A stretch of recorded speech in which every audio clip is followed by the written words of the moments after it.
What's going on, everybody? This is Michael Brock. Brett McDaniel. It's the Can't Quit My Day Job podcast. We're here with... Oh, who, me? Yeah, what do we call you? What do we call you? We were going to call you No, Mr. you got to call me by my first name, because you're not my students anymore. So it's Scott Chariton. Scott So Chariton. And this Chariton like the chair you're sitting in. Not like everybody at school says Sheridan because they're lazy as... Can I cuss? Oh, fuck it. Lazy as We're fuck. We're not Okay. allowed on iTunes because we cuss too much. But we're like, Okay. I don't give a fuck. So, yeah, we're doing an episode with our history teacher. 15 years not later. so much anymore, by the way. What? Yeah. Really? What do you mean? Where'd you go to? I got 4 psychology classes now and only 1 history class. Wow. That's Yeah, awesome. yeah. It started out with 1 psychology class. Then you want to hear the story? Mm-hmm. Okay, so I had Scott Cooper quit, and Calisac came to me and said, would you teach psychology? And I was like, oh hell yes, I would love to do that, and I minored in that. And so it started out with 1 class, and then frickin' George W. Bush and his No Child Left Behind bullshit, right? Yeah. So our principal gets fired, and we get a new principal, and she comes in and she's like, well, we're taking away your psychology class. And I'm like, why? You just gave it to me. And she's like, well, we can have nothing but core classes. And I'm like, oh no, hell no. So I went back into her a couple days later and I said, look, you once said, and these are your words, you said that people should stick up for something even if they're going to get fired for it if they truly believe in it. And I said, well, I'm right here and that's exactly what I'm doing. I said, you're not taking away that psychology class. These kids are learning too much in there. A couple days later, my wife and I go up to Running Springs, right? Yeah. We're walking around a little town of Running Springs, and there's a Wiccan store, right? No, and I'm like, yeah. oh, I'm going in there. So I go in there, and I look at the witch behind the counter, right? And I said, I need a spell. And I told her exactly what it was.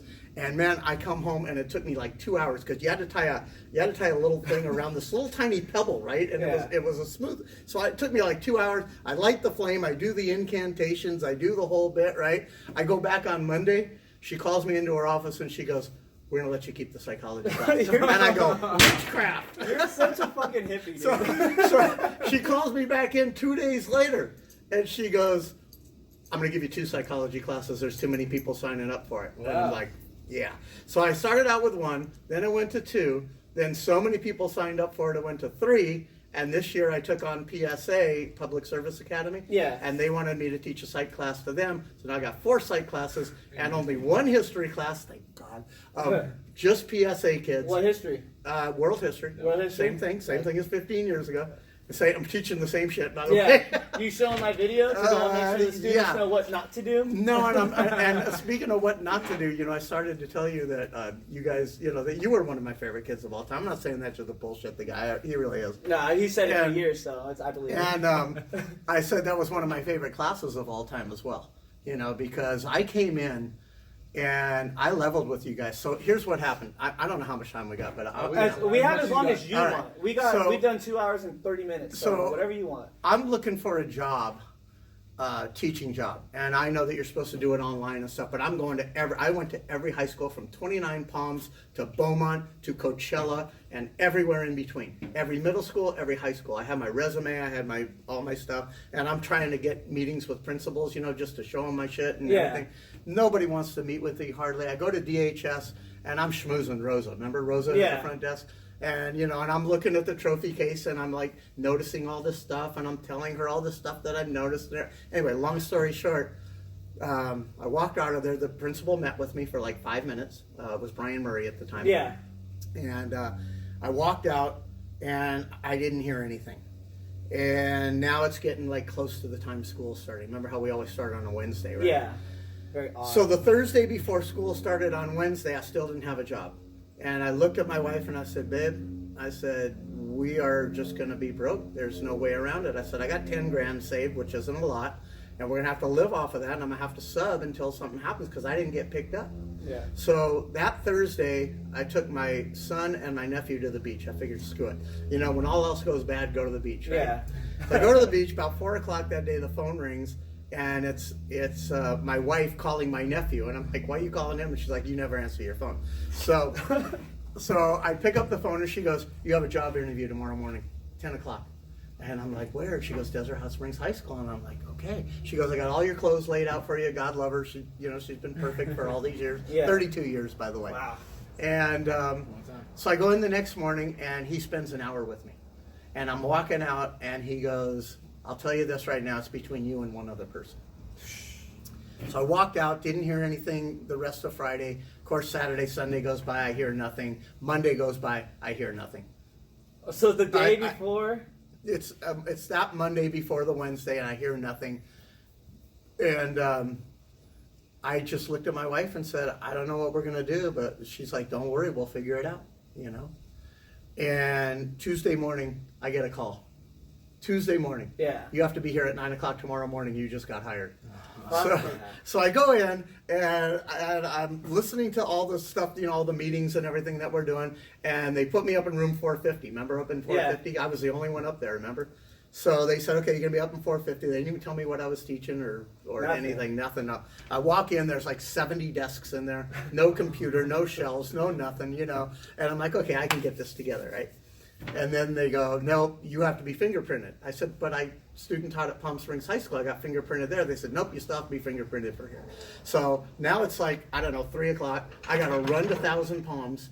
I got to get fingerprinted. I got to get back to the district office by 5 o'clock. Yeah. I make it there like about 10 minutes to 5, give them my fingerprints. I start the next day. I walked up into my room where you guys had me. And I walked up into the room. They had taken 30 desks out of there, so it was like 40 desks in there. And it's like 6:30 in the morning, and I'm trying to get everything organized. And then you guys walk in at I think we started at 7:35. Yeah, back then. 7:35, Yeah. 7:40. So you guys walk in at 7:35, and I'm just trying to be cool, like, you know, I have no idea what the fuck I'm doing or anything, you know. And you guys walk in, and I remember the first day I leveled with you guys, and I said, look, I'm a new teacher. I've never done this before. I have no idea what I'm doing. They didn't even tell me what I was teaching until this morning. I said, I hope you guys can help me as much as I help you. And damn it, you did. Oh, hell you yeah. You guys stepped up.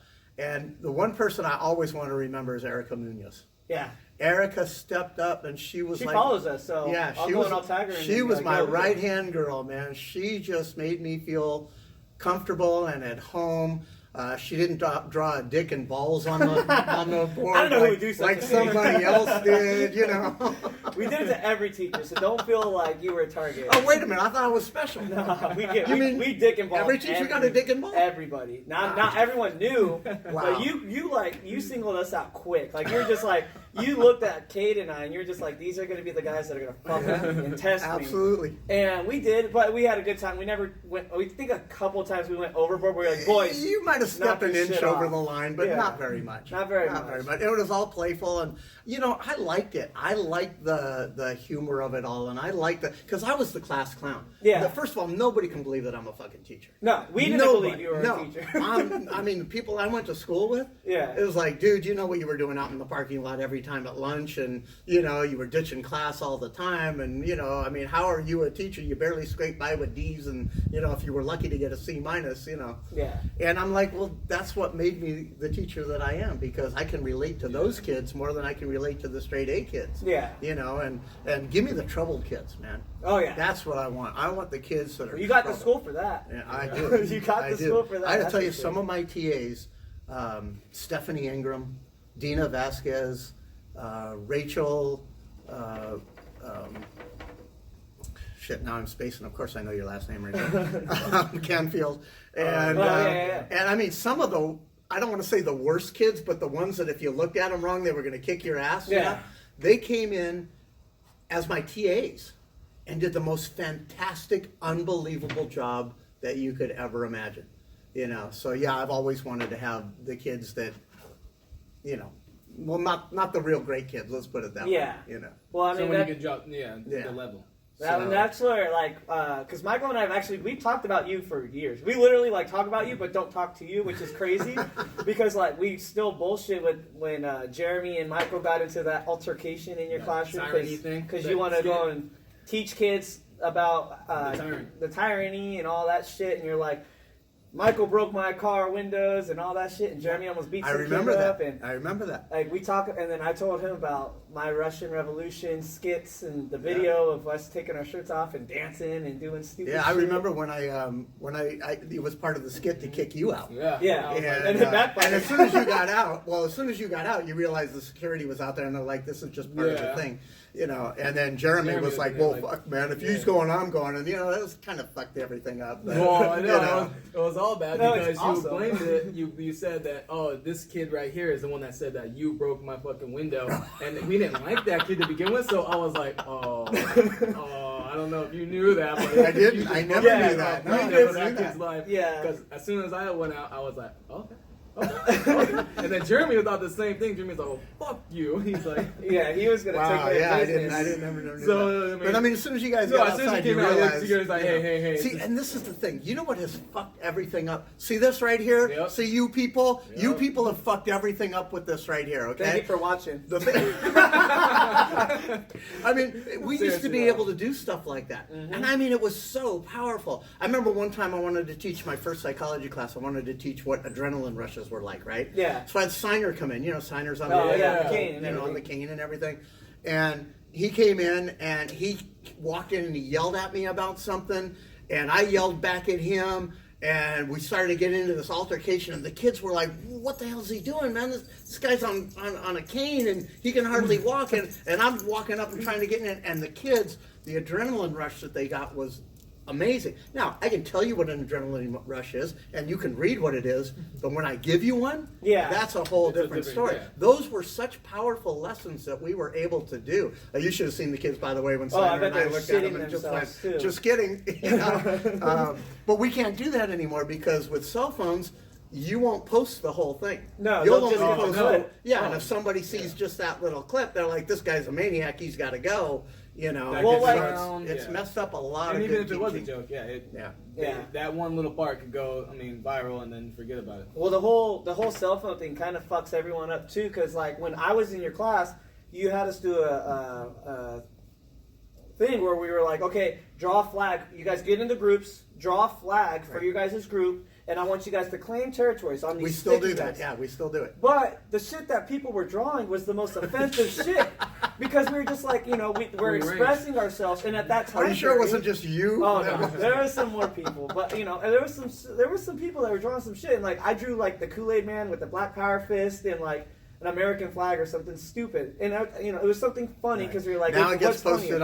on Yeah, the now- internet, oh, and everybody's up in arms White about dude everything. goes and That's puts the other black thing. power. You people, that's right. I'm gonna keep saying it. You people, you have no sense of humor anymore. No, it's all Everything is an issue. Everything is like, this is politically incorrect and this is wrong. I miss You being- can't call somebody this and you can't do. I mean, it's like, God, lighten joke with up, anybody. people. Yeah. We're raising a generation. Pussies. of- Pussies. Yeah, straight up. I wasn't gonna say pussies. No, Okay? we got you. We got you. because that's exactly what they That's are. what we But say. we are. It's like, do you know that we don't even have ISS anymore? Well, I'm sure. We have restorative justice, you know, which if it was done right, it would work. But it's like nobody is punished anymore for their actions. Everything is like, oh, well, let's see what the problem is and let's get to the root of this. And, Yeah. you know, which is, I like the idea, don't get me wrong. But sometimes there's got to be a little punishment for your actions, you know? Yeah, when I was in junior year, well, you know, my brother was a teacher with you, and so I swiped up one of his hall pass books, and I legally did not break the law because I did not copy his signature. Right. But we have the same initials, so I would go and make myself passes, and I'd write BM on it, so they couldn't be like, oh, you know, you're forging your brother's signature. But nah, I'm doing my signature. I just got hall passes, you dummies. So they couldn't expel me, but they put me in ISS. I never fucked up ever again. Because I was like, I got in trouble, I got caught, I did something that could have done something far worse, I won't fuck up ever again. And from that point on, I still fucked around. You know, I did a lot of stupid shit in high I school. was always an ISS. And I never fucked around after that. You know what kills me, you guys? What's that? You guys think you did a lot of stupid shit in high school. You No, have I'm no sure idea what you- stupid Oh, I didn't shit go to You're high in a school very different- long, yeah. so I didn't have enough time to do stupid We shit. even had a master key to the school. We could Oh, come and yeah. go as we pleased, you know. Yeah. And don't even get me started on senior pranks, which you people don't know how no, to do. nobody so. does that anymore. No, no. Nah, Well, then then, it goes then back to- again, it goes- also it goes back to what Pussies. people are nowadays. Now the schools will go and rain harsher punishments. Then the schools were more lighthearted when you guys were in school and all that shit. Oh, they weren't Like really 100 years lighthearted ago. on No, they our got the prank. rulers. They called the cops in. I know he still's got the scar. I'll never forget this from hanging the lights yesterday. I'll never forget. I got called in because they knew I was part of the prank too, you know. And the detective looks at me and he goes, "I'm Detective Preston Dubs." And I started cracking up. I'm like, somebody actually named you Preston Dubs. P-Dubs. Hey, Preston, if you're watching, sorry, man. But that way, you're probably dead by now. Yeah, so fuck off. But yeah, I mean, and they tried to pin everything on me, and and I just kept my cool, and I was like, yeah, no, I didn't do anything. No. Oh, the poem? Yeah. The one that said, have a good, let's see, how did it go? Have a good time when you open your doors. Just remember one thing: you're all pussy whipped whores. That's all I remember. Just the last 2 lines of the poem. Yeah. But they were like, "You wrote the poem," and I was like, "Yes, that I did," and I was very proud of that too. Hell yeah! So. Yeah, I almost I'll got take credit for published. And I've been writing poems ever since, and songs and everything. You remember the Broskitos? You remember that group? Yeah, Brian put the super group that Brian put together. And they're now called Rival Alaska. Just so you know, that's my song. Okay, they're doing my song. And that's what's up. In my song, it says, "You'll never do what anybody asks you. You're so cold, you rival Alaska." And so now they took that line and they made that the name of their band, which is pretty cool. That's neat. That's my one claim to fame now. Hey, Okay, so. Now you have 2. You're gonna have at least 10 people watch you on YouTube. There's a couple people on here. Can you tell your friends? Can we try to make it 13? Just an we even 13. We told Finch, we're like, dude, you're a union guy, and also you have a big social group that you've hung out with since high school. That's at least 12 people we expect. Seriously.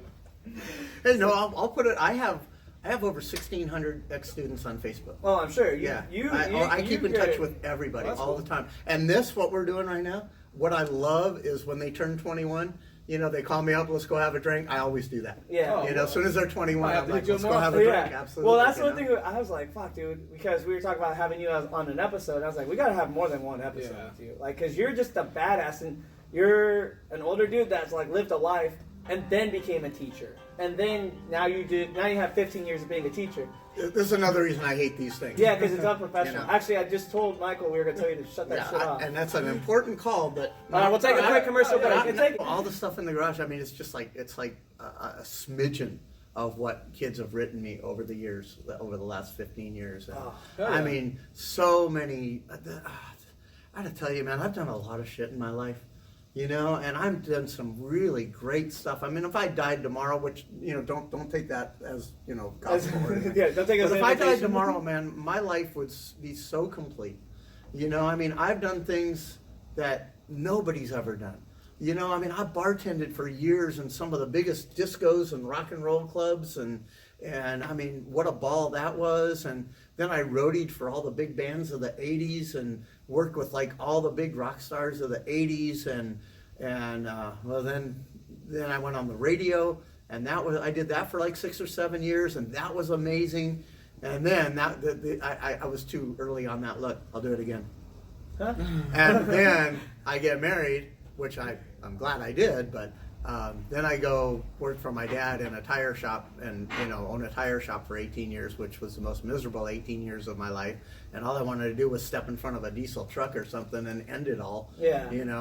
And I mean, literally, when I think about, now I didn't want to commit suicide, but I wanted to break some bones so I could get some time off. Yeah, that's how we are now. Because I never got any time off at all.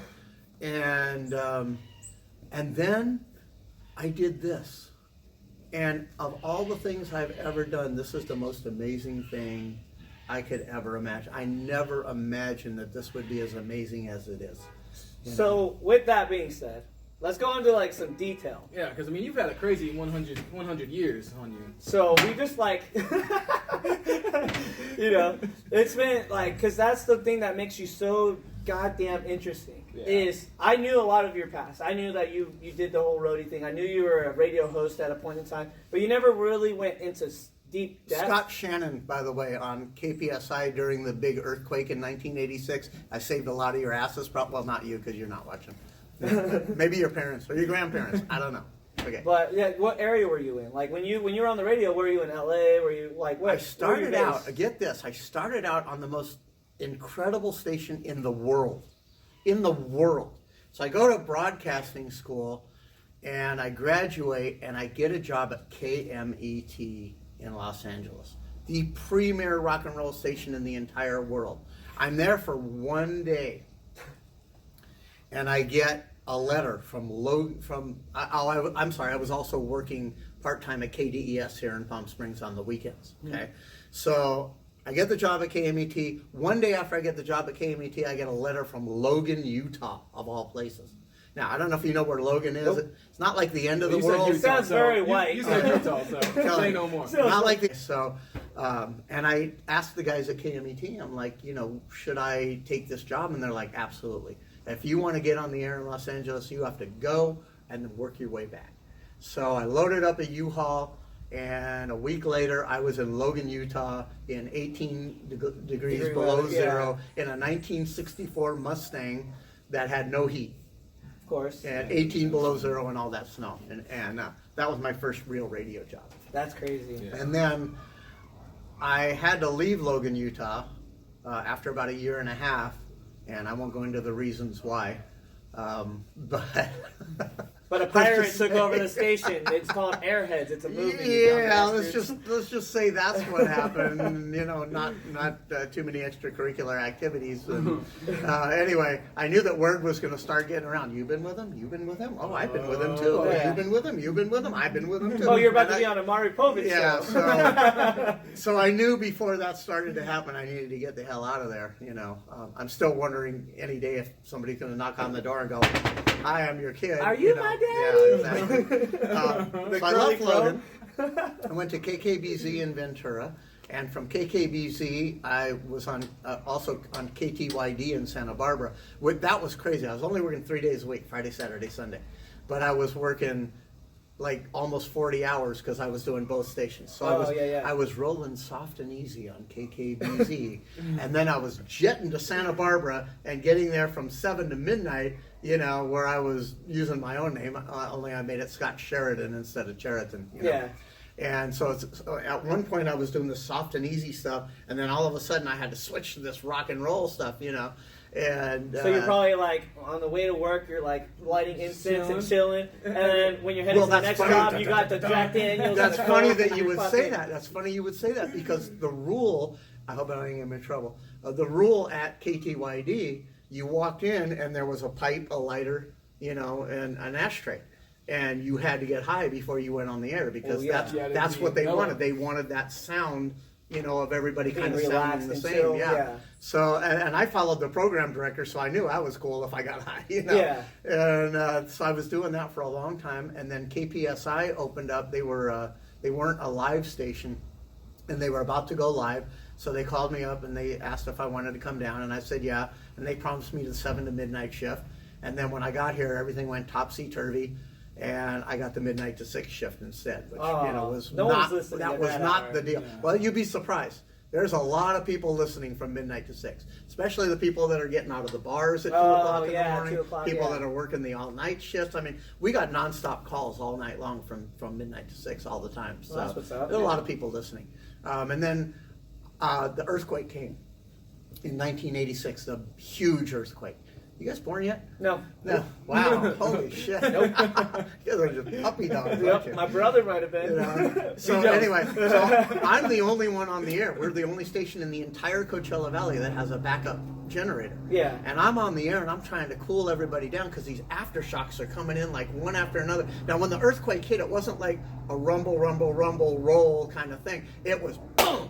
It was like a bomb had went off in the station, and everything fell down. All the computer, but remember when computers used to be like towers? Oh yeah, real towers. So all the computers, the huge computers, all fell down. Everything on the walls fell down. It was unbelievable, and everybody was scared out of their mind. And I go outside to see what's happening, and the telephone poles are arc welding like like this, and I'm scared out of my mind too, right? But I know that we got the backup generator, and I know I got to get back in there and start like calming people down. Yeah. Right? I didn't know I was the only one on the air. And people are out by their pools, and they're in the parks, and they're doing, they didn't want to go back outside, and another aftershock would come in, and you'd be like, all right, hold on, here comes another one. And I'm reading on the telephone book, this is what you do, this is what you do, this is what you do. And I remember thinking to myself, I got to talk about the pets. I got to tell everybody, take care of your dogs and cats, because they're scared too. Yeah. And I got, the next day, 6 o'clock in the morning when I got off the air, Oh, by the way, we tried to play music during that time, and people would call up and go, "Don't play music, just talk to us, talk to us, talk to us." Just right? keep us calm type. So I did that, and at 6 o'clock in the morning, Good Morning America called, and Good Day LA called, and I mean, all these stations, they wanted me on the air, so that was my 15 minutes of fame, right? And then I got all these letters. I got books full of letters that people, thank you for doing this, and especially from the dog people. Yeah. You know, the ASPCA and everybody was like, you know, thank you so much for remembering the pet. Oh, look at that. How ironic that I would say that Like at knew. this moment, and my buddy comes Thankful up right here. there. I don't know if you can see this guy. This is Logan. This is my doggy right here. Okay, good boy. Yeah, so that was, so anyway, so then I asked for a raise, right? I'm like, you know, might as well, you know. Yeah. So they said, no, fuck you. Yeah. And I said, no, fuck you. I already got an offer from KMBY in Monterey. And so I gave my notice. I was good. I gave 2 weeks notice, and I filled out my 2 weeks, packed up my stuff, moved to Monterey. At that time, I had a girlfriend. She was so hot. Oh my gosh, she was just amazingly hot. I'm saying that because she's my wife now, and she's probably There you going to go. watch this, right? And I remember I told her we'd only been going out for a few months, and I said, I got this amazing job opportunity in Monterey, and I'm not going to go. And you know, we were going pretty hot and heavy at the moment, and I was like, I'm not going to go unless you're going to go with me. And she was like, what the hell, why not? And she packed up all her stuff, and we both moved to Monterey, and one thing led to another, and somebody asked somebody to marry him. You know. She asked you. No, I'm like, I'm Scott, not I saying gotta that. tell No, you right now. Jeannie, I'm not saying that. She's No. like, I got a life insurance policy on you. We're I'm becoming just grown-ups. saying. Come on, it's time to grow Now up. I gotta have another drink. Right, anyway, You're like so 50 now. so here we are. Here we are, 32 years later, still married. And, That's awesome. you know, yeah, That is and awesome. she's still backing me up on everything. That's cool. You know, and Right there at the thick of it's it. been just amazing. You know, but yeah, I mean, you want to talk about school? There's been this year. There was this kid, and everybody else was so cool to me, but this kid, everything I said, this kid wanted a confrontation. You know, and he was a big kid too. He was a mountain of a kid, and that was the only problem I had in my first year. And then I heard a couple of years later he took 6 shots to the chest. Oh, You know, so, and he lived, by the way. Really? Yeah, Fucking tank. he lived. And then I had his brother, who was an amazing kid, and I had his sister, who was an amazing kid. You know, and they said that Robert had, you know, turned over a new leaf, and you know, I guess getting 6 shots to the chest will do that yeah. to you. It was a life-changing You know, event. but So. boy, I mean, I got to give this guy credit. I mean, you know, you lived through something like that, and, Yeah. you know. You better But take yeah, that that from was something. the one only bad part about my first year. But you know, the rest of the years have been amazing and awesome, and I think you have to, I don't know, I feel as a teacher, I mean, especially in a place like, you know, certain places, you gotta at least expect a little bit in your head. Something's gonna happen eventually. If not, then cool, but I mean, Yeah, sure you have to already Well, process as a teacher. I'm we sure, right? had. You remember when you guys were there? We had gang problems. Mhm. Oh, Yeah, we talked about that in the last I episode. remember a lot of lockdowns, and yeah. and I remember gangs from LA coming in and looking for our kids and that kind of stuff. So that happened for about maybe my first 5 years. Yeah, I think, yeah. And then all of a sudden, just stopped. It just kind of went away. And the next, you know, I don't know how many years, because I'm bad at math, I'd have to use my, you know. Toes. The next few years were amazing. And then all of a sudden this year, it's kind of ramped back up again. Really? Yeah. So now all of a sudden we're having a lot of problems this year. And I guess they're recruiting 9th graders now. And all of our problems this year are just nothing but 9th graders. You know, once they get to be sophomores, they kind of They kind of mellowed mellowed out. But, Mature, I guess. yeah, but now they're walking around like, you know, Right, I got to got it. prove something to Exactly. everybody. And Well, you just need a couple good ass whoopings. That's what they need. Just Yeah. good couple. Let the bigger fish take care of the little fish, and the little fish will go and swim in the Well, water. I mean, if you're talking about there's not really any discipline anyways either. I mean, Yeah. yeah, I there's mean, you gotta let it happen internal. You know, I remember, you gotta speaking let of them wave which, each other out. I remember a couple of incidents, and I remember one in particular. I wanted to learn as much as I could about gangs and stuff, you know, being in the area that we're at. And so I went to a seminar that the police were putting on, and I remember this one cop, arrogant son of a bitch, and he was up there, and you know, gangs are forever, and you can never get out of a gang, and blah blah blah. And I kind of raised my hand and I said, "Excuse me, I said, I've helped to get 2 people out of gangs so far. No, you haven't. And I'm like, no, I really, no, you can't get somebody out of a gang once they're in. And I just picked up my stuff and I walked out. Yeah. You know, I was like, you arrogant son of a bitch. You know, you think you're the only ones that can help people? Is that what you think? Yeah. So I got to tell you, this one girl, and you know who you are because you know I love you. She was so entrenched in gangs. Aunts, uncles, brothers, cousins, you know, everybody, right? Yeah. And she had all the makeup and the, you know, I mean, just so gangbanger girl, right? But her and I kind of hit it off, and she would come in after school, and I would ask her questions like, you know, what are you getting out of this? Or isn't this kind of like slavery? And I wanted her to answer the questions out of her own mouth so it would go from her mouth to her own ears. Yeah. Not from my mouth to her ears, but so she could hear herself talking. So she could logically see. Open herself up. Yeah. And we did that all year long. That was her sophomore year. And I lost track of her over the summer. And I come back in the fall, and I'm standing out in front of my room, and she walks by. I don't even recognize her. She walks by and she goes, I'm out. And I'm like, okay, out of what? And who the hell are you? Right? Because I didn't recognize her. Everything about her was different. So she came in. I don't remember if it was a lunch or after school that day. By the way, yes, I still have 50 kids in my room for lunch every day. So yeah. So she came in and she sat down and she goes, you know, I thought about everything we talked about and I got myself out of it. And of course I had to ask the question. I'm like, did you get jumped out? And she said, well, at first they weren't going to because I had been in for so long. And she was like, the young kids, they demanded it. And she said, I don't give, whatever you want to do, bring it on. And I didn't ask her what happened. I didn't ask her, you know, what the deal was. Anything, yeah. But she became a whole new person. She tried out for the cheerleading team and made it. Became head cheerleader the next year. Got a whole new group of friends. I went to her wedding a couple of years ago. That's cool. I mean, she just turned it all around. And I tell these kids all the time, sometimes all you need to do is get rid of your friends that are dragging you down. Yeah. If your friends are an anchor, then cut loose, join a sport, join a club, go somewhere where people with your interests are so that you can meet new people. And it works. And it worked for her. And that was an amazing thing. See, that's the thing that they need to teach future educators, because it's like everyone, like, they have these stupid state curriculums and you need to hit X, Y, and Z by the end of the year and bullshit, but they don't teach the compassion side, the part of like, hey, let me go and mold these minds, because that's what made us, is a teacher like you. We had teachers like you that influenced, you know, we still talk about Mr. Polk in middle school because he was a badass history teacher. It's always the history teachers that are badasses. But we've had these different teachers that have invested a little bit of time, of knowledge, of, hey, let me ask you some questions. And like you said, you had her say it to herself so she could see the light at the end of the tunnel instead of seeing like, oh shit, I'm going to just follow this bad path. And like, educators need to get on that level, because it's like when you go in, when you do that, you change the path of what that person was going to do, and it influences them. So where I knew you were a badass, I knew that you lived a life, like I keep saying, you did all this stuff, and I didn't know much detail, but it made me want to be like, I want to work with my hands.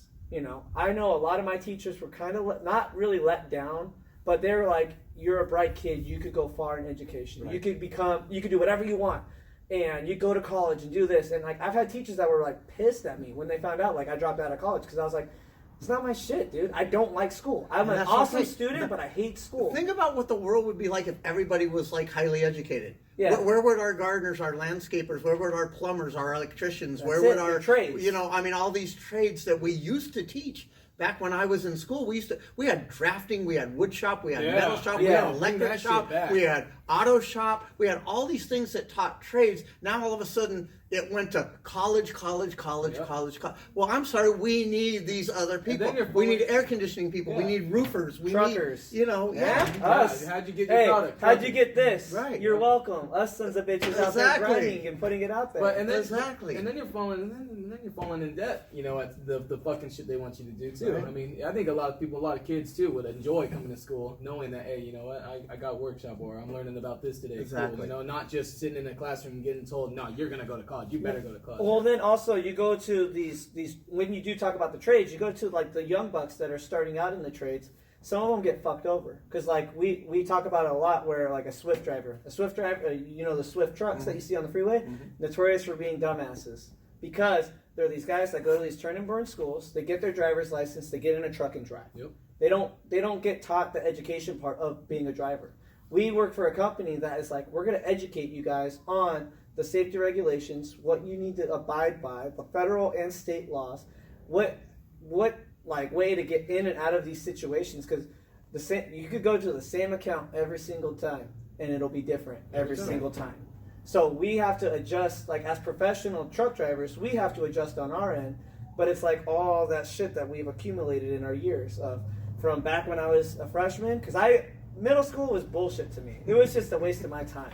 But from high school till now, I feel like that's where I've really molded the dude that I am. And realistically, the last fucking however long I've been hanging out with this dickhead has really made me what I am today. But a lot of the shit from freshman year till now is what molded me to the brain that I have, the capacity, the compassion that I have, the way I teach my kids. Because it's like, I got 2 kids, but you didn't know that. I didn't know that. He's got 3. And so it's like, it's crazy. You got 3 kids? Yeah. Have you figured out what's causing that? Yeah, he doesn't have cable. He keeps getting this fucking fire stick. It's killing me.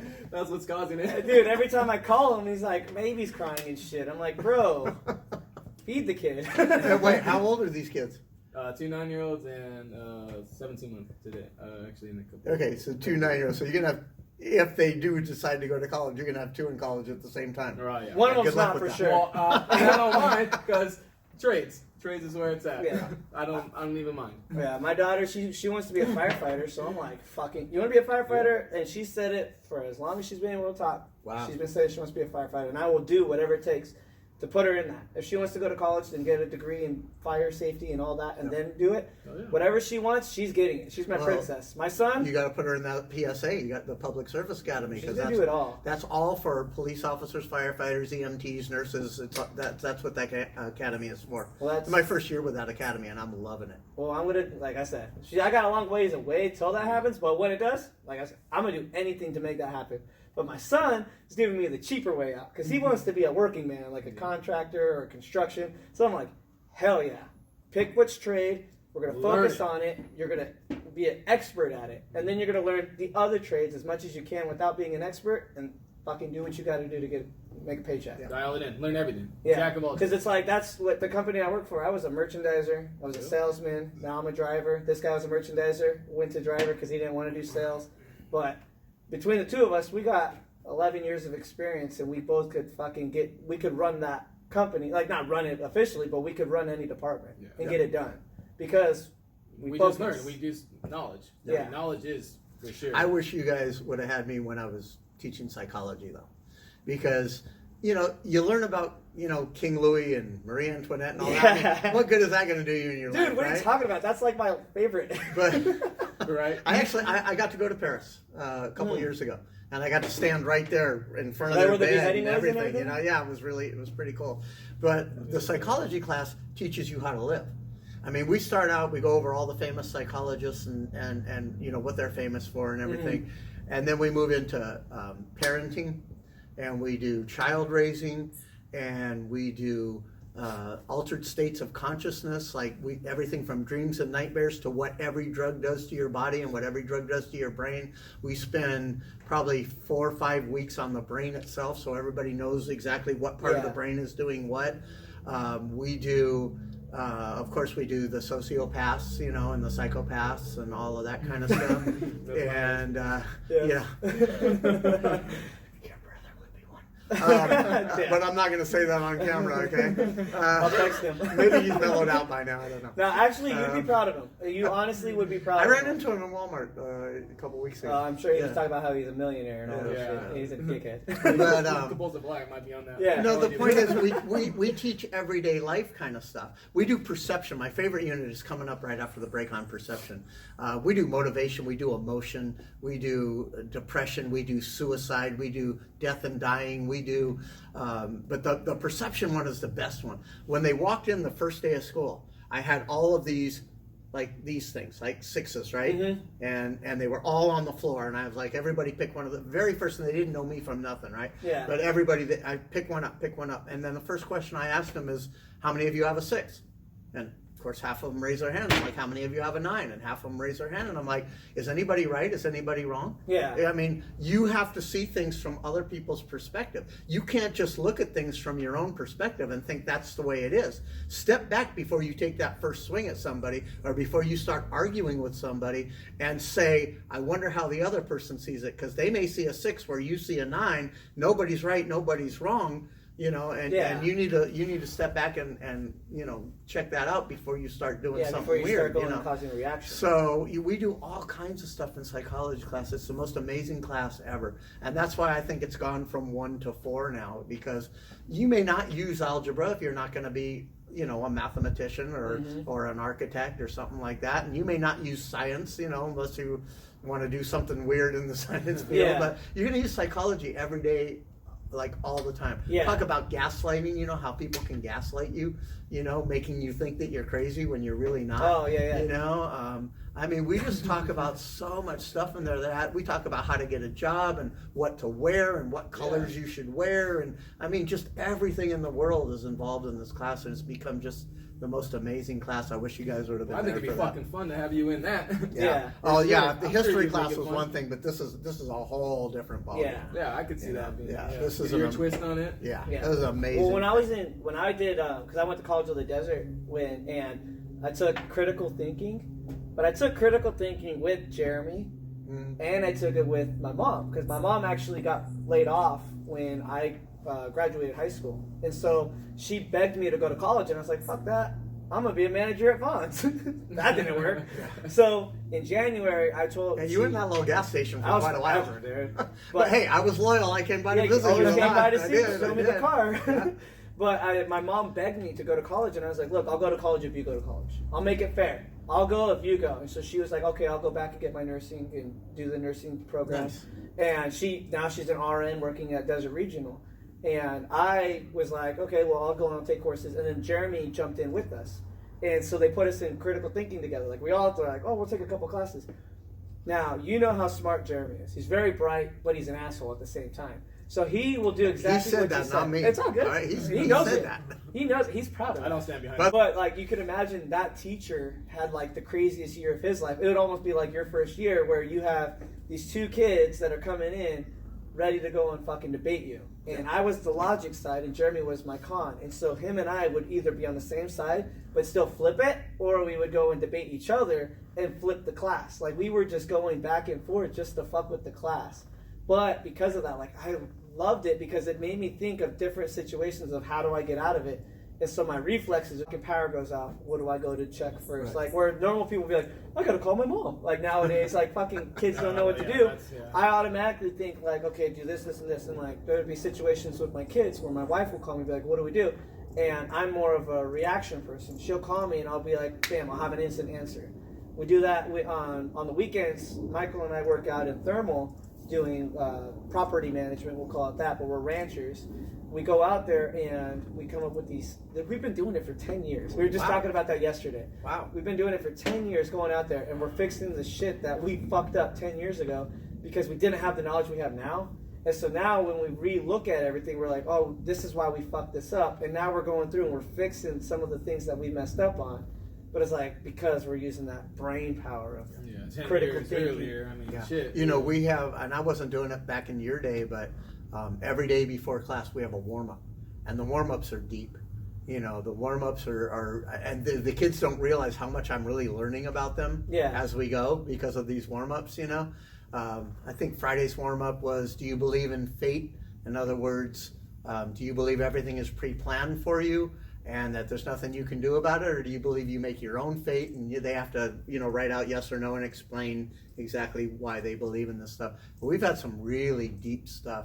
The one thing I love doing, it's usually towards the end of the year, it's If You Really Knew Me. I show them an episode of the old MTV show, If You Really Knew Me. And then I'm like, okay, your turn. No names. If I really knew you, what would I know about you? And I have to tell you the amount of rape, the amount of incest, the amount of physical, mental, emotional abuse that these kids go through, and they write it all out. and they get all that poison out of their system and they put it on paper. And then I read first periods to second period and second periods to third and third Yeah, to so fourth it's like not that. completely anonymous. So that they don't sit there and go, crap, that's mine, you know, like Yeah. that. And everybody realizes after that we all have problems. You know, it's not like you thought you were the only one with this problem, but look at all these other people that are having the same problem. Yeah. Maybe you should be more compassionate to people. You don't know what they're going through. Yeah. You know, even the most popular kids. There was a couple years ago, most popular kid on campus, football star. I mean, prom king, most amazing kid on campus. And thank God his girlfriend came to me one afternoon and said, my boyfriend's going to kill himself today. And immediately I got up and her and I walked into the office and we got this kid out of class and we called him in and we took care of the situation. And he is living a happy, healthy life today because of her. Was he pissed at her for doing course, it? yeah. Embarrassed Embarrassed and all that, And yeah, did they but- break up because of it? Yeah. But I tell my kids all the time, would you rather have a live friend that loves you? You know, I'm sorry, a live friend that hates you or a dead friend that loves you? Yeah. Which would you rather have? And when you look at it like that, she absolutely did the right thing. Yeah. For sure. So yeah, we have a lot of instances like that, and I guess I'm kind of blessed and cursed that all the kids come to me to talk about stuff. Yeah, You know, well, because and- it takes a heavy heart to go and take it, It because does. you're taking years and years, and it's not so much abuse, it's just you're taking that hate and everything that they're feeling, and you're You're so processing committed it to it, for them. It's like you're a dialysis machine of emotion. I gotta tell you, the stories I've heard are almost beyond imagination. Yeah. Some of them, you know. I don't know. We don't have time to go into probably a lot of them now, but some of the stories have been like, how did you survive, or how are you the person you are today? And I tell my kids all the time, you guys are my heroes. I know what you go through. I know what your home life is like, and you still come to school and you try to do the best you can. I couldn't. I'd fold. I'd cave. You guys are amazing, you know, and that's why I love these kids so much. So much so that I did this so that they would all know it. Damn. So people are listening. Seal the He's deal. got a Damn right. Desert Hot Springs High School mascot tattoo right on his upper arm. And as soon as I did that, they changed the mascot. Of course. Them What? sons of bitches. What the fuck is it? Oh, I don't know. They changed the stupid eagle, you know. Oh, it's still Yeah. an eagle, but it's not that eagle? Yeah. Oh, Yeah. man. That's and, dirty. and then the funny thing is, that sounds like the Molly Crew thing. Oh, yeah. hey, we don't want to talk about Motley Crue. You know, I worked with them for 3 years, right? Whoa. No, Oh, see, that's yeah. what I'm saying. We knew something. We don't know details. That's why we want you. Like, Oh, yeah. you're not just this one episode. We're hoping we get. You know what? If you You do didn't like watch it just for the teaching. I mean, just you lived fucking the make life episodes before. for us. You go. We'll and- save the Motley Crue stories for another You produce time. your own episodes, and we'll fucking. Well, now just you be have to here. come back. Yeah, we worked together for 3 years before they were anybody. They were just a local LA band playing around, and Yeah. they rehearsed at our studio like 3 nights a week. And man, if I just had some of the money you guys owe me, okay, Sons you of know, because bitches. they didn't have any money. Yeah. They didn't have money for drum heads. They didn't have money for bass strings. You know, Nikki didn't have money for bass strings, and they didn't have money for. They drank Kahlua and cream. They called them Bellers, right? And sometimes they just send me over. Go get us some. And I'd pay for it. You know? Yeah. But did they put that in their book? No. No, they just put the cool stuff. But those are stories. Those are stories for another time. So. Hell yeah. Yeah, that's awesome. So what else? What else you want to know? What you got, Michael? I've been doing a lot of talking. You've been, Michael, you haven't hardly done nothing. You've Come been on, kicking now. back Step and up. Keeping it in. I Step was up, listening. man. It's like you're a rock star. So yeah, I mean, shit. I mean, you completely got all the teaching things that I was gonna go for. I mean, my whole thing was, I mean, sure you went into crazy things at school, but you already covered that too. 'Cause- No, I haven't covered nearly the No. crazy things that have happened at school. Believe me. Well, I'll tell you right now. So I feel bad though. I don't have a beard. You guys. Well, it's 'cause I we're feel men. like- I feel like ZZ Top. The two guys with the beard, and the And one you're the guy, back drummer, the one guy no one named knows. Frank Beard, who doesn't have a beard. Isn't that ironic? I ask people all the time, how many beards were there in ZZ Top? And they're like 2, and I'm like, nope. The drummer's name was Frank Beard, and he didn't have a beard. So Yeah, there that you is go. pretty good. But we've been talking because, like, we were joking around on last week's episode with Finch. We were like, oh, yeah, we want to get Chariton and this and that. And so Michael ran into Cade, in Marietta because Cade works for 7-Up now. I know, and he just posted that he's So he's doing going to New amazing York, and he loves yeah. his job. I'm Hey. so glad to hear that. Hey, you know the what, car Cade? wash is Hey, gone. you want to say anything to him? Because he'll listen. Yeah. Hey, he Cade, listens man, every I miss you. episode. I'm so glad you're doing okay. Every time I drive by the car wash, man, I think about you, you know. Tried to get my car washed a few times. There's no hoses left, you know. Couldn't do it. Yeah, but tell your okay. pops to fucking fix it, dude.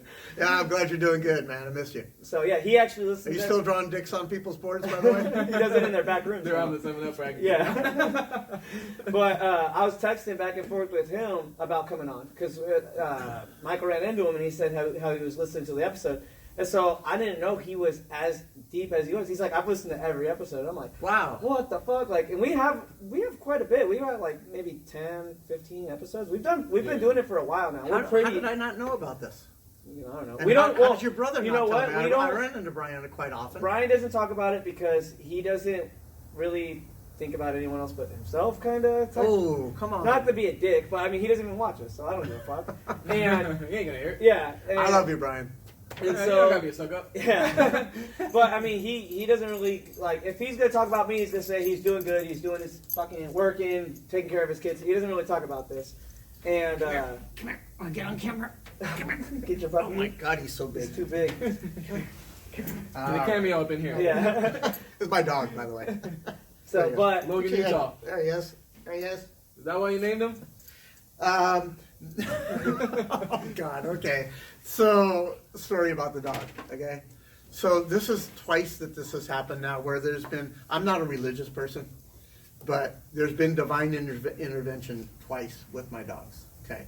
First time was with our dog Roxy, I got a dog named Roxy. and everybody has a dog named Roxy. Not me. We Mine's we didn't name Hold her. on. She was already Mine's named. named because her name is Rockstar Puppy. My daughter okay. named her when she was like 3. All right. So the first time, whoa, he must have seen something. So the first time was with Roxy, and I had to put down my other dog. We put down Nikita, and I didn't want to have to put down another dog. It was a little too much for me, and so I was really adamant. I don't want another dog. I don't not want another dog. And then the kids, about a year later, they started saying, we want another dog. And my wife started saying, and I was like, no.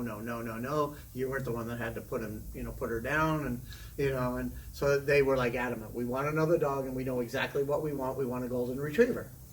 And I'm like, no, it's not happening. So one day I'm still at the tire shop. And everybody knows you don't come in at 4:30 when I'm closing, because I've had a hard day already and I ain't dealing with your shit when you come in at 4:30, And my son's 4th grade teacher, or 2nd grade, I don't remember what it was, but we really liked her. Her name was Kim. And she came in and she was crying. And I was like, what's wrong? And she's like, my family and I have to move to Arizona tomorrow. Both of my parents have cancer. And I really need 4 tires. I've been trying to get here earlier and I couldn't. I said, Kim, don't worry about it. I'll open back up, I'll do it. And I said, but that's not why you're crying.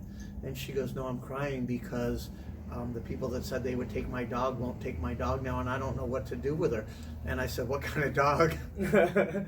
And you know what she said? Yeah, golden retriever. And I looked up and I went, really? Is that how we're going to play this? You son of She a came bitch. over. I get emotional when I talk about this. She came over the next day with her daughters and the dog. And it was Derek's birthday, my son's birthday. And he was elated to see her. And they came in, they spent about an hour in here. And they started to walk out. And Derek said, Kim, you forgot your dog. And she goes, no, it's your dog now. Yeah. That's what's up. Yeah, I don't always against me. Wait, so anyway. And that's. No. No, that's how we got Roxy. No, that's Roxy. Oh, that's how we got That's Roxy. why he's getting Wait a emotional second. because he's Right. about to go and drop some And heavy Roxy shit. was a terrific Yeah. dog, unbelievable. But Roxy was a lady all the way around, right? She was like, Roxy, you want to play? And she's like, nah, I'm just going to lay here. You guys can love me if you want, that kind of thing. And she was a terrific dog and we loved her. And then Roxy passed away and Derek and I had to put her down together. And so then I was like, okay, really, I'm done with dogs. The kids are out of the house now. They're both, Derek went to UCLA and Dana's at Cal Arts. And, I was like, I don't want another dog now. And then Jeannie started saying, my wife, she started saying, I want another dog. And then I was like, I don't want another dog. And then she was like, okay, you're right, I don't want a dog. And then I was like, no, I think I might want a dog. And it went back and forth and back and forth, right? Well, Then Jeannie was adamant that she didn't want another dog. No matter what, she was like, we can travel now, we can go places on the weekends, we can do whatever we want, we don't have to worry about a dog sitter. So she was like, let's not get another dog. And then all of a sudden, a few months after this, now I got to preface this story, a really good friend of mine who I was very good friends with in high school, she had moved back to the desert. And we had been trying, she had lived with Wayne Newton in Las Vegas for 10 years, right? And so she moved back to the desert. And we were trying to get together, and it was like, no, we're busy that weekend, but, you know, we can do it next weekend. No, we're busy that weekend. And it just went on for like 3 months where we couldn't get together with her, right? And her and her husband. And then one day, Jeannie comes up to me, and she takes this thing, and she goes, we got to get this dog. And I'm like, I thought you didn't want a dog. And she's like, no, we have to. Look at this dog. We have to get this dog, right? And I'm like, all right, who has the dog? And she goes, I don't know, some girl named Maria Hartman or Maria something like that. And I said, Jeannie, is it Marla Harriman? And she goes, yeah, that's who it is. And I looked at her and I said, that's who we've been trying to get together with for the last fucking 6 And I looked up again and I said, really? Again, we're going to do this? Well, and we went over there, and so we finally got together with her, and we spent a couple hours over. The dog took to us right away. Now, the story's coming on why his name is Logan, by the way, so hang in there. So we went over there, we spent a couple of hours. The dog loved us immediately. We didn't take him right away because, you know, we didn't want him to freak out. Came back the next day, spent a couple hours over there again. And this time we took him back with us. Well, she goes, we had named the dog Morgan, and that's what we've been calling him for the last 3 weeks. Well, no, I hope nobody else sees this. There's a teacher at school that I teach with, and her name is Morgan. And I was like, absolutely not. Absolutely not. So I had to think of something that was close so the dog wouldn't get confused. So it had to be a name that was like, you know, close but not that. Ends on again. And then I thought, okay, Logan, Utah. And I thought, you know, Logan Wolverine. And, you know, and so we named the dog Logan. And there you have it after all that. There you have the reason the dog's name is Logan. So, yeah. Well, that was a good fucking dog story. Because, I mean, Jesus Christ, you're just apparently destined to have those dogs. I need a drink. You know, so, yeah. You're way behind. We fucked up because we were like, we should probably get 2. Or he said we should get get 2. I don't drink. I hardly ever drink. Neither do I. I'm not a drinker, so. But it's like you're this just is more beer than I've had in a month, so. Typically, I'll go and I'll knock one of these out in an episode, or I'll drink like 2. I think the last one I did 3 beers, like 12 ounces. Wow. And that was a lot. If I had 3 of these, you would. Well, no, I would be in a coma for 3 It was like days. regular bottles, but it was Miller Lite. But I was just throwing them back because we were just, dude, we did 2.5 hours with that dude. Yeah. Like we were fucking strong. We were just going for it, and like it was so organic, like how this one is. Like I have very minimal editing to do because of how organic, and that's what makes. Are you sure organic's the right word? Yeah, because it's like, are we forcing a conversation on you? Really? No. You ever see organic. The Princess Bride? Huh? You ever see the movie The Princess Bride? No, my wife's just busting my dick for Really? 3 years. I and I still won't watch it. I won't watch Oh it. my God, it's the greatest movie ever. That's what I hear. He uses a certain word. He uses inconceivable, and at one point somebody looks at him and goes, "You use that word a lot. I do not think it means what you think it means." Organic means organic. It means I know, it's happening on its own. I got you on that one. It means fuck off. I don't give a fuck. It means this is my goddamn show. When you have your podcast, don't say whatever the fuck you want me to I say. know. I gotta get a Dude, blog. I need a blog. Well, see, that's what made us Yeah. like, because we were like, we should need to write get Instagram. stories because we have all these I have crazy. Instagram. What, 0 posts? What? Okay, you think because I I'm fucking old looked I you don't up. have an Instagram? No, but Is you that don't what do think? nothing with it. Yeah, I seen it today. You have nothing on there. Yeah. I don't. Exactly. I follow. Well, now you Okay, gotta I follow follow. us. You know, Hey. I have a Twitter. Well, we I don't do tweet. that. We don't do that. Just- Now you're a celebrity because only celebrities have that. Yeah, well, you follow the Can't Quit My Day Job podcast on Instagram, you'll see some stupid ass shit that we do. Yeah. Actually, we had a random act of kindness yesterday. Which was Okay. nice. What'd you do? A lady was we were it's fucked up because we like to go and do voiceovers for people when we're fucking around, and we saw this lady just standing there with those 2 big ass 5-gallon Henry's concrete for the roof to go and patch up the roofs and caulk. shit. Yeah, it was like caulking Wait, and you shit. saw a lady standing there with 2 2 big... 5-gallon Yeah, things in in her a car. basket. In It was her in a car. basket. Yeah. Okay. And she was just standing there, like very polite and very just patient. Like she was waiting. waiting for someone to look like. And, And the, so I'm and like, we're man, I like, don't know, like, he she was waited for recording someone. because we didn't post anything yet. So we this is like a part-time fucking job. Like we're just Seriously. constantly doing shit.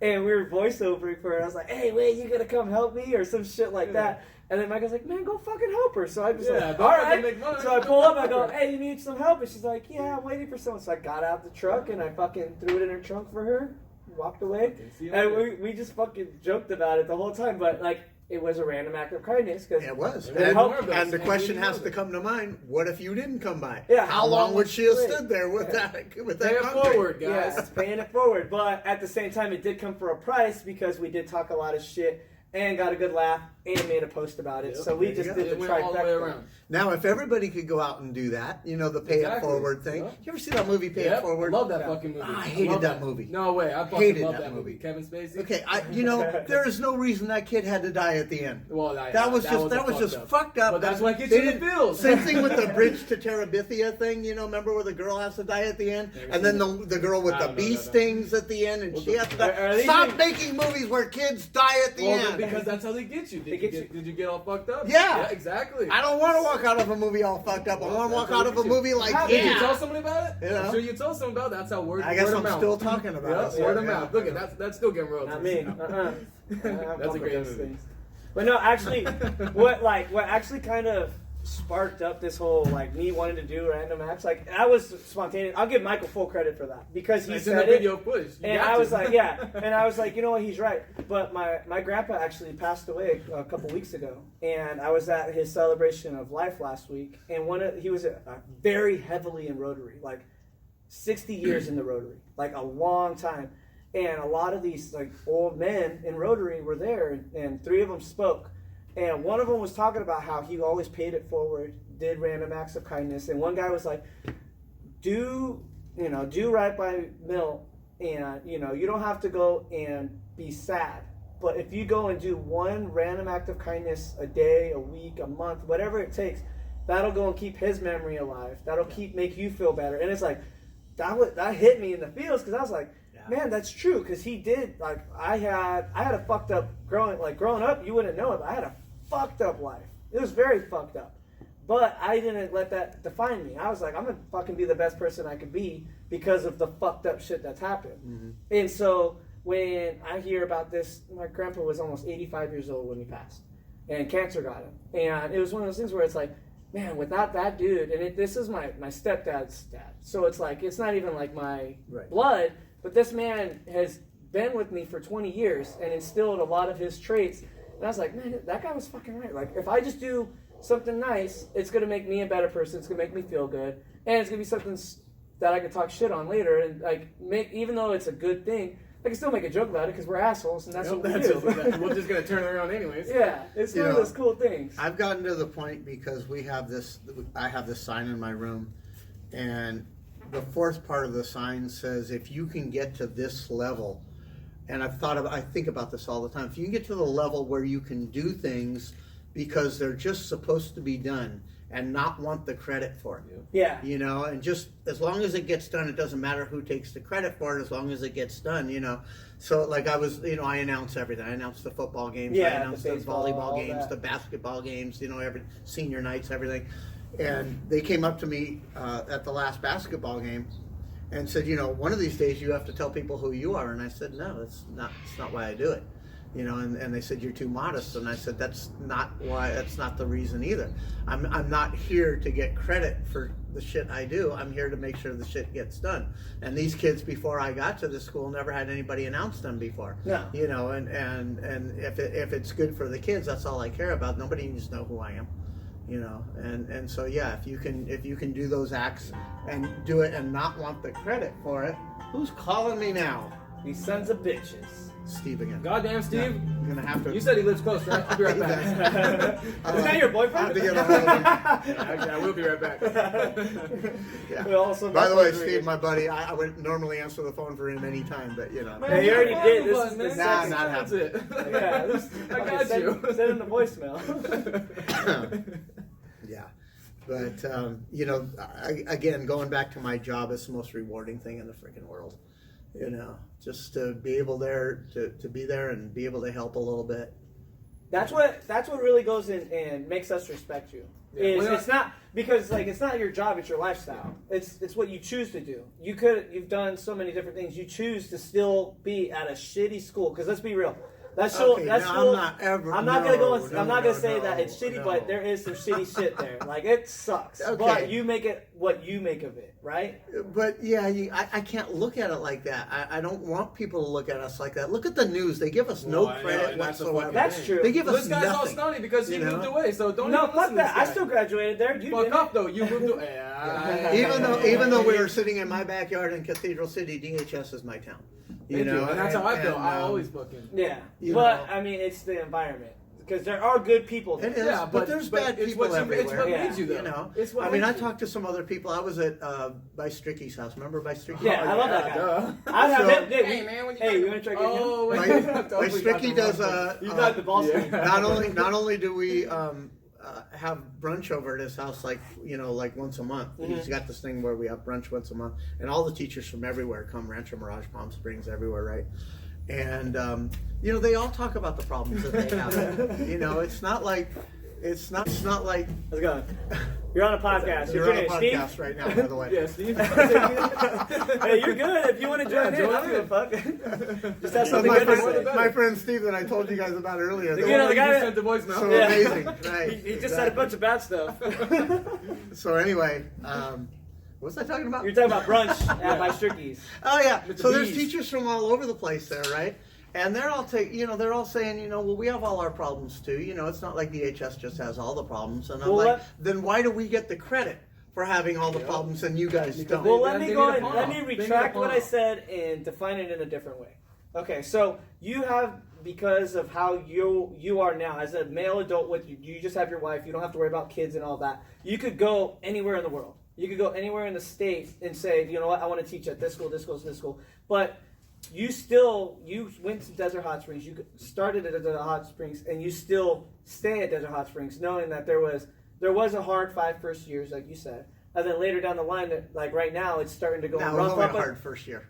Nah, whatever. And that wasn't even But hard. no, either. I'm just saying, like, in not just your classroom, but like the culture, the area. It was very rough around the edges. Where you, as a person, you could be like, "Fuck this." A lot of teachers did it. Fuck this. I could go teach at another school and walk away and not worry about it. Well, that's why I got exactly. this. You have, but Right? that's the pride that you have in your job. Right. Like it's not a job. This is your career of life. Like you Right. choose to have this, and that's why we have that respect. So, And- I was wrong on how I defined it, but that's what I'm trying to Yeah, fix. don't it. talk about my hometown. So this is because when Rancho opened, all my students knew how close I lived to Rancho. Basically I could ride my bike to work. Yeah. My bicycle, right?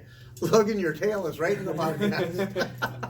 And so they were all like, "You're gonna go over there. You're gonna go over there, and we're gonna lose you." And I'm like, "No, I'm not." And they're like, "Yes, you are." And they wouldn't believe me, right? And I said, "So what do I have to do to convince you that I won't go over there?" And so I went home and I thought about it.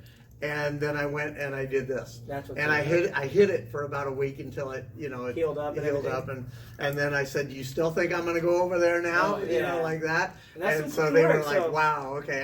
And 15 years later, here I am still. So, Nothing and wrong I with ain't never going anywhere else. They're gonna have to drag my dead body out of Well, that then, classroom. if I happen to stay, then you're gonna get my fucking kids. Yeah. That's the weird thing. That's the part that's going to make me I'm wanna gonna leave. start getting my kids' kids Yep. like any time now, and I can't wait. I can't wait to be No, able to go. Let me tell you about your daddy. No, I can't wait. I can't wait because by then you'll be what, about 120. I'm gonna make sure he's got that weight on him, and I'm Yeah. like, you know what, make this guy's life hell. Yeah, Yeah. because his kid's a dickhead. Yeah, And he knows it.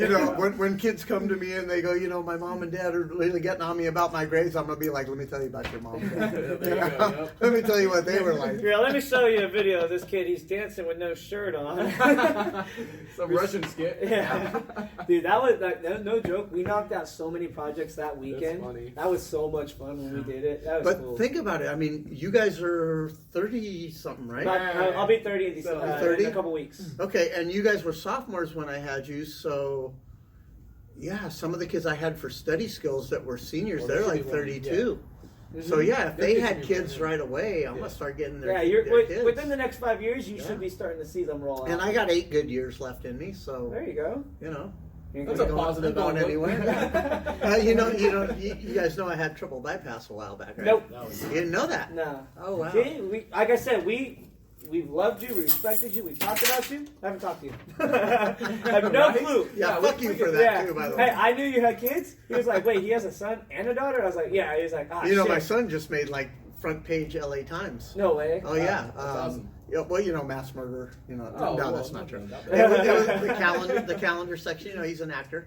Yeah. And he got for the play that he's doing right now. He just got like the front page of the calendar section and the whole bottom of the third page for the continued story. So, you know, he's plugging along and doing okay. Hey, all you agents out there, how come you haven't picked him up yet? Okay, Yeah, you sent his the agent bitches. sucks. Well, actually, you know what? He needs a new one. Before you pick Okay? him up, pick us up. You know how fucking hard it is to edit a podcast while watching your kids and fucking making dinner.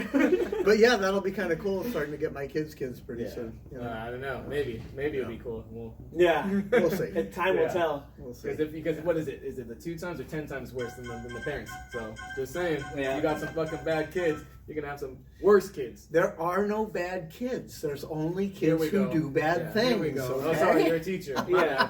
I'm a fucking student. No, so I'm come telling on. you, I've had, literally, I can think of 2 kids that I would say that they were bad kids. Okay, I mean hardcore gangbangers who had already gotten busted for a couple of things, you know, and just won't learn their lesson, you know. And only 2 out of 15 years and something like 3,000 kids, Yeah. that's not bad. Yeah. You know, Those are good especially stats. when you talk about how bad DHS Yeah, is, apparently it's it's not, fucking- okay? It just isn't, Oh, no. you know. And I will defend that school and all those kids there No, until that's the cool. day I die. And like you said, that city and that school alone needs that because it does get a bad rap. I mean, Yeah. anywhere I go. Oh, first of all, I get 2. Well, actually, I get only 2 things. Where are you from? When I go out to Temecula, and where are you from? There's a husband. I've never heard of it. Never heard of it. I'm fine with that because the second one is always, I'm sorry. Like you don't really make that much money. That's because they keep putting us on these stupid. I know, everyone forgets we're about the 3rd Mobile. most dangerous city in California kind of crap. Hey, It's always- fucker. It's always the you must not make much money, or you know, that's Nice cool. muffler. That's a lawnmower. Hey, Steve. Take care of our lightweight. But yeah, so I mean, definitely it needs that for sure. You know, people to actually stick up for it because Oh, here we go. this guy won't. I moved out because I wanted to get No, I know, I get closer. that, but don't talk shit on my hometown. Oh, here we go. Yeah, man. Don't talk about us, homie. I go out there Vic every would- weekend. Vic would probably put a gun to your head if he was here. Fuck off. You know? I go there every You know? weekend. Calm down, killer. Just saying. We have had a few of those lately. That's what happens. Yeah, I You know. play I before. know. There's been some guns on campus things lately, but they've all turned out to be nothing. I know. I actually heard just recently. I mean, Yeah. I live right there. And you So, know, I know. this is the thing. The news will jump all over that. And they'll keep going for. Remember the fight that we had at the football game? You guys heard? It got nationwide. Nationwide. Yeah, wait. The riot at the football Is that the game. stabbing? First of all, it wasn't a riot. It lasted for about 3 minutes. Okay. Second of all, every news station picked it up and made us look like hell. You know, when in reality, you know, bad shit happens. It just happened to happen, but they wouldn't let it go. The news just kept going for 3 days, you know, and they just wouldn't let it go. And that's why we have such a bad rap. The news, I don't think they've ever said a positive thing about us. You know, No, they just not want to hardly rap ever. on us all the time. You know? Well, now it's like, I mean, with the whole, you know, cannabis thing, I mean, a lot of people made that up to, oh, look, of course, that sounds That about bunch of right. potheads, Yeah. but it's like, So nah, that's- there's Well, a bunch of hopefully- revenue, you dumbasses. But yeah, exactly. Hopefully Yeah. that's what saves But our that- city. Yeah. Yeah. You But know, that's the first thing people jump on even more when I hear it out there. They're like, Mhm. ah. Yeah. They're like, You know how many cops you have on at any given time? 4. And you know how many there's supposed to be for that population? 40. Now you figure it out. Yeah. You Well, wonder there's been why so there's many times crime where there there's- because nobody is able to do anything well, they about it. couldn't afford it. You know, Yeah. but now hopefully with the cannabis stuff, Exactly. we'll start raising some more money. We'll be able to hire some more police officers, and you know, hopefully things get better. Yeah. Well, and it needs it. I mean, You know. no one's saying And it's my perfect. kids in the PSA, that you know, the third of them that want to be cops, I hope they stay here. I hope they graduate the police academy and decide I want to come back and help my own city. Well, exactly, and that's what I think that city needs too. Is people that are from there, that are for that city, not just this is a paycheck, whatever. Right. Oh yeah. Well, that's what Jeremy's doing, kind of, in his little redneck way. Yeah. Because like he has McDaniel roadside assistance, because he's a repo guy. But he took his other half and be like, hey, anytime you guys need me, call me.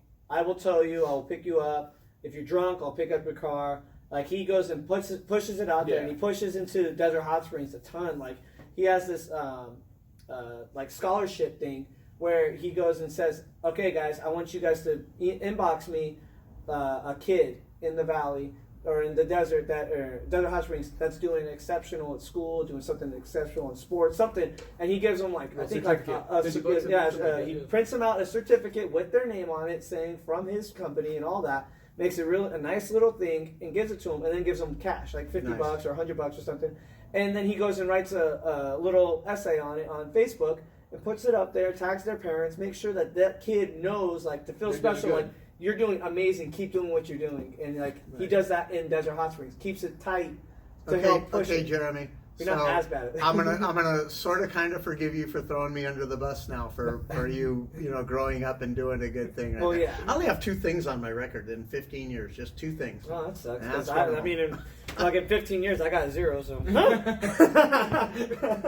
Well, now you just look like a fucking square. I'm a company man. No, but that's good.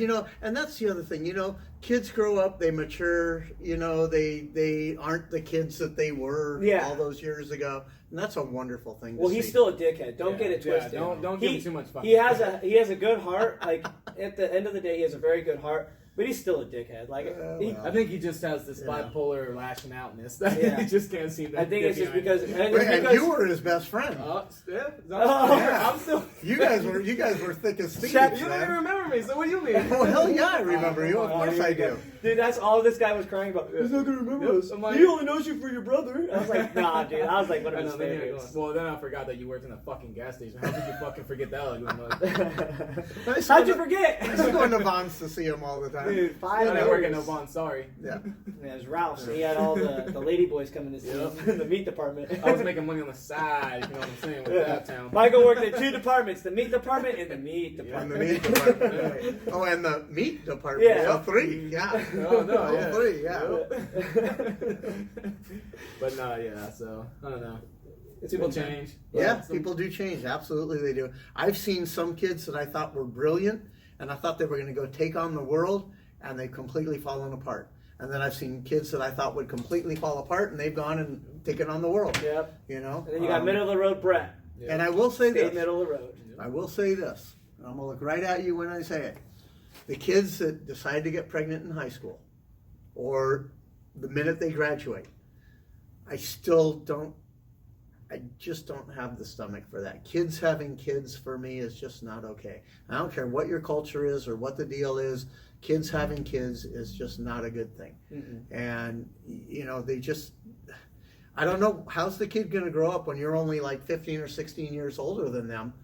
And eventually they get to be 16 and you're like, 20-something years 30, old? 31. And I mean, how do you think you're going to get that respect from your children, and then what are they going to turn around and do? Mom, I'm pregnant. Well, that's not okay. Well, you did it. Yeah. So I don't know. That's the one thing that I still really try to, I try not to preach, but when I do preach, that's the one thing I do preach.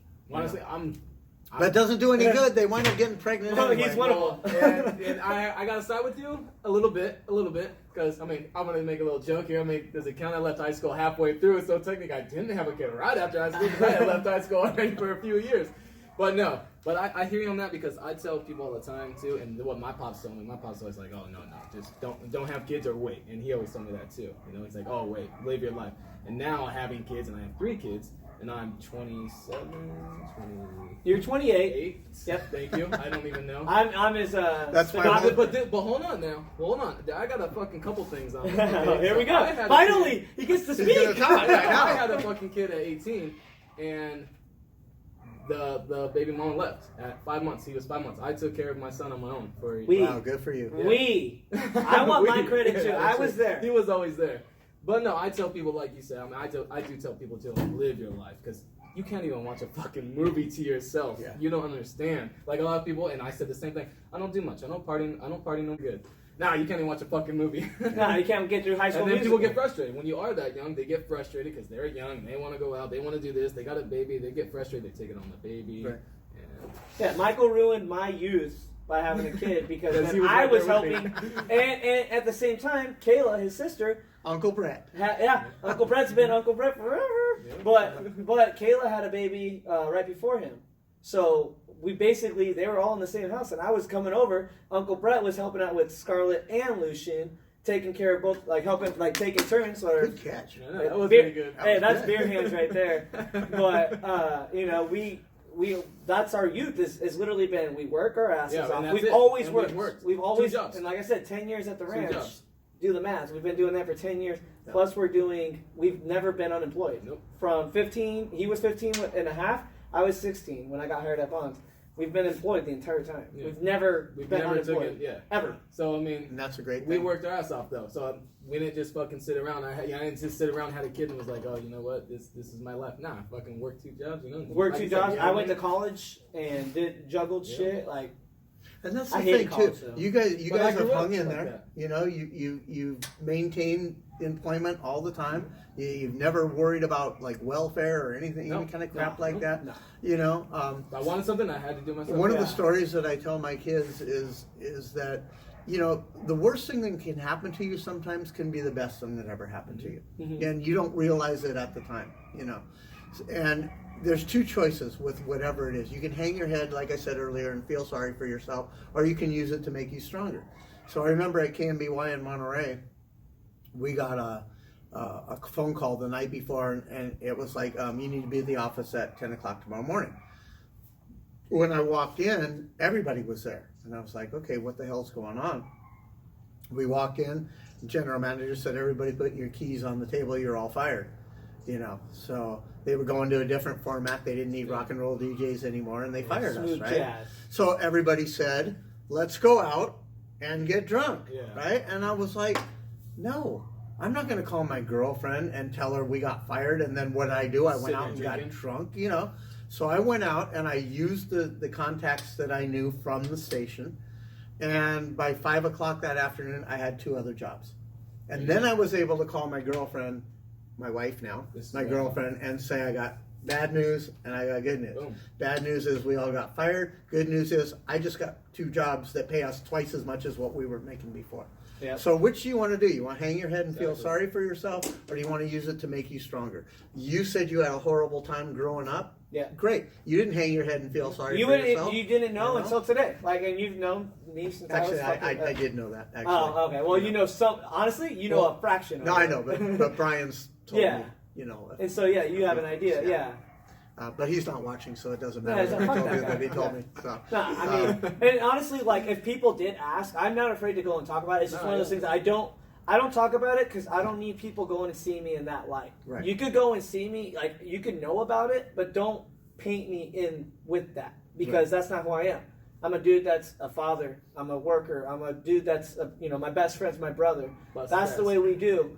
And that's not what defines us. There's shit that happened to him that no one knows about. Because it's like, we don't let our baggage define us. And then the thing is, you can't do anything about the past. Nah, the past is already there. The past is way back here. There's not a fucking thing you can do about it. Yeah. All you can do is choose how you're going to move forward with it. Yeah. You know, like the sign in my room says, life is 10% what happens to you and 90% how you deal with it.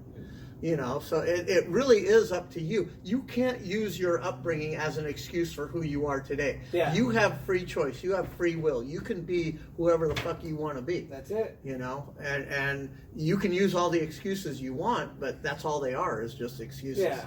It's just a bunch of bullshit. At the end, if you're able-bodied, if you're living your life as with an excuse, you're wasting it. Yeah. Go and live your life with the great potential. Be better than you were yesterday. Do the best you can. All that, like all those cliche, like positive things. Live once.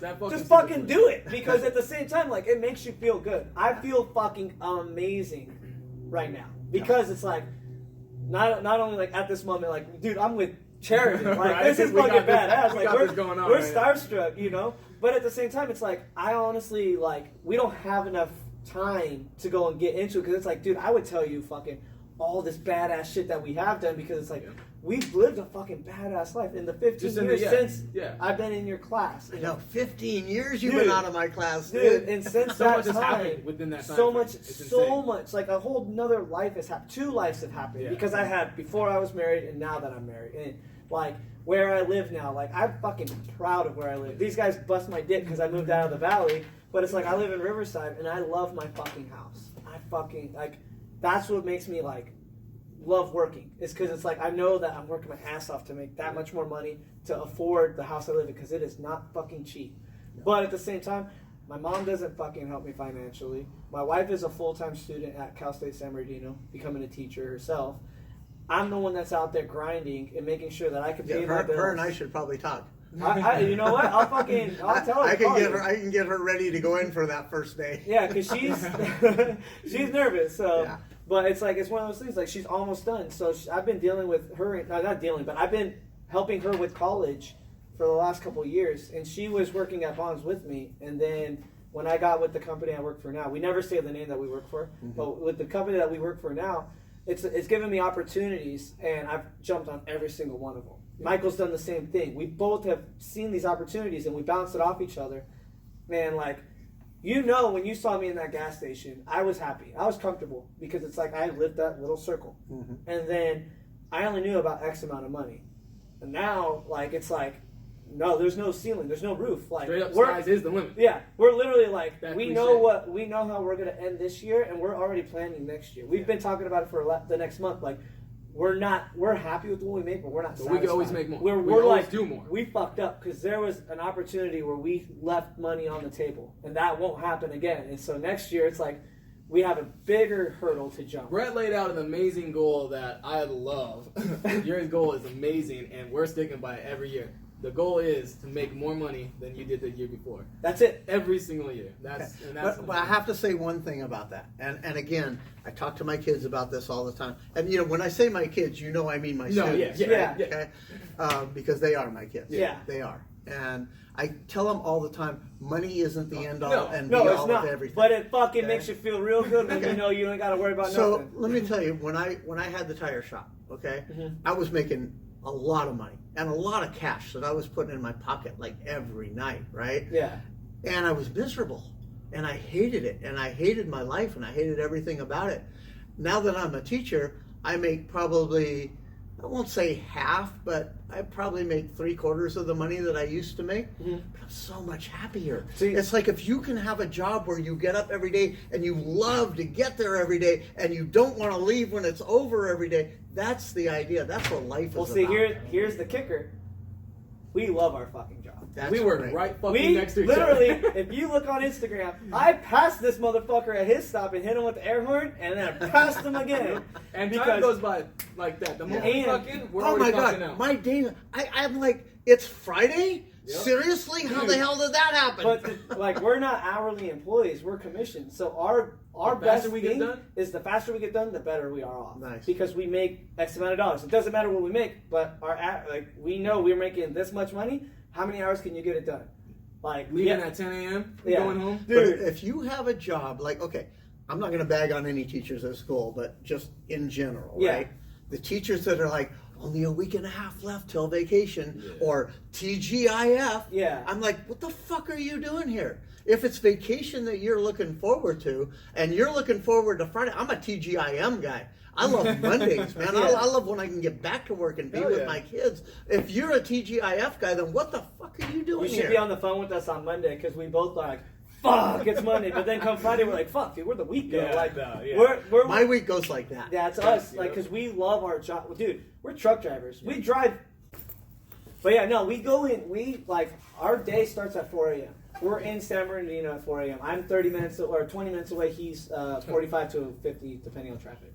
But so I call him when I leave my house every morning, 3:40, and we go and we talk all fucking day. We literally do the same job. We downstack beer, put beer away. It's the beer industry. Everyone loves the beer guy. Everyone hates the salesman, but loves the driver. Yeah. When I was a bartender, everybody loved the bartender. Everyone. Exactly. I'm giving you what you want. Exactly. You're making them feel a certain way. And like I said, the company that we work for gives us opportunities. So sometimes you have to force a little bit of those opportunities. So when I picked up a route out here, I was actually working out here for 6 months. Yeah, before that, I was a floater, so I was bouncing around different areas. But I actually had a set route in Rancho Mirage, Palm Desert. I did all, like the river, Mecca, I did all of it out here. And then I talked to the guy that I have the route now. And I went at the very beginning, I was like, hey, dude, we should switch routes. You're right next door to Michael. I want to go work next door to Michael. Like, it'd be really cool. And that guy said, nope. And I was like, Okay. it is what it is. Okay, fuck it. So I dialed in that route. Like Michael could tell you, I was getting done at 10 o'clock in the morning. I would be at my last stop on Thursdays at 9 a.m. waiting for them to open the door, drop the pallets off, and walk out. Like, it was You're just like that. You're on Me and pause. Ass. You're on pause. We'll cut it out, yeah. No, Catch you up can with you say later, that. man. I'll work down there when we're done. Great stories, guys. Thanks, brother. Check us out. But you know, like I went and I dialed in that route, and then this kid got hurt, and he was seeing me rolling in every fucking day, 11 o'clock, 12 o'clock. I was already done, and driving back from the desert. It's an hour and 15, hour and a half drive. Yep. So this guy knew I was done super early, and then some other guy was talking to him and was like, hey man, you should switch routes with them. So then he was like, hey, we should switch routes, and I was like, all right, like okay. That guy made more money than I did on his route. Because he has higher, like in down south in Paris and Menifee, Wildemore, Temecula, it's growing. It's a fucking booming area. There's accounts popping up left and right. We get paid by the case. We get paid by the mile. My route was small with a lot of restaurants. So I was like, bro, I'll take that shit any day. Just because the money. Like, not only being next to this guy, but I can make a shitload of money and be happy. And that's the thing. Like, I love it. And he loves it. Like, between the two of us, we are the go-to guys at work. Like, Literally get to see him every day. every fucking day. Do you guys ever think maybe, you guys should get married or something? We already did. Yeah. What up? The invitation was Someone's jealous. But it's fucking. You guys into threesomes, by the way? I don't know, So what's up? Are you? Hey, close your eyes, Logan. But no, dude. And then on the weekends we get to be ranchers and fucking kill it there. Yeah. But it's one of those things. Like it's cool to sit down with you, because it's something you're a dude that we've always looked up to. Like and we've probably never said it to your face, and this is us officially saying it to your face. But we've always looked up to you because it's like you came in, you didn't treat us like XYZ. This is my class. You treated us like adults almost, where you were like you respect me, I respect you. Yeah. These are the lines. Don't step over the line, but you could toe the line. You could go and jump over a little bit, but don't do anything to offend the person next to you. Right. That's funny that you say that too, because the very first day of school, I look at him and I go, look, I don't know you, you don't know me. I don't respect you, you don't respect me. We'll earn each other's respect, hopefully. Mm-hmm. You don't have to respect me just because I'm old or because I'm your teacher or whatever. I don't expect you to respect me. I expect me to earn your respect, and if I can do that, great. You know, and if not, that's on me. Yeah. But your first impression is also what sets the tone. And you, as a professional, even from when your first year, when I was in your class, you set the tone right, where it's like you didn't know what the fuck you were doing. You're in a room with a bunch of fucking assholes. I so wish that you guys could have me now after The 15 years of thing would be experience, amazing. because I am not anywhere near what I was that first But year it's when still, I had you guys. that's the, like when you go to bed tonight, or when you think about it, and when you talk to your wife about this, because I'm sure you're going to watch it, you're going to enjoy it, and you're going to talk about it, you're going to go, fuck man, Wait, this is actually really going to run? Yeah, oh yeah. But you're gonna be like, dude, I changed these two kids' lives, and like we say we were like trouble kids. We weren't that bad. We weren't at all. But at the same time, we both know we were dickheads. I don't know what he did in his class, but I know what I did in my class, and I know what Kate did with me, and we did a lot of stupid shit because that's what we were. We were a bunch of assholes. But see, that's the thing. You have to realize, and this is what so many teachers don't fucking realize. You're just kids. Yeah. You're just acting like kids. You're supposed to act like that. Yep. So when kids do stupid shit, I'm like, you're just a kid. It's okay. But when adults do it, that pisses me off. Yeah. That gets to me when adults and also are because you could take motherfuckers. that stupid shit that we do as kids and take that reaction, that 90%. How are you going to react to it? You could have been like, discipline, go to ISS. But no, you said, how can I curve this? Hey, that was funny, but hey, you know what? So-and-so wasn't really too happy with that. Just have a little bit more respect. You know how many people I sent to ISS in 15 years? Probably none. Or a couple, yeah. Two. Two. And it's like, because One kid on the last day of school. The last day of school, he finally pushed me just a little too far. I'm like, that's get it. out of my class. Freaking go. Yeah. But it's like, but that's that 90%. And you took it as a professional to curve these kids. And it's like, I'm sure there's testimonies of people that could go out there and just fucking just drop the life-changing things that you've done in 15 years.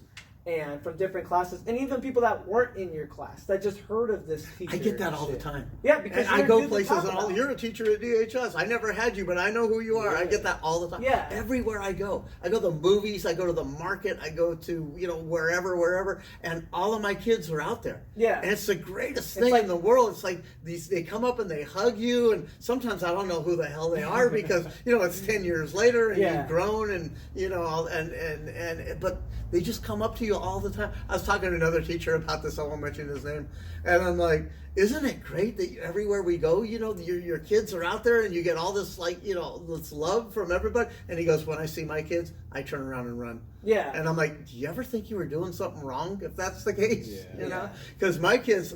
Nobody wants a handshake. I get hugs everywhere. I go. We shook your Well, hands. that's I actually, love that. that's actually fucking funny that you did say that because I do. I've run into one quite often that I see out there, and I'm like, I don't even want to talk to you.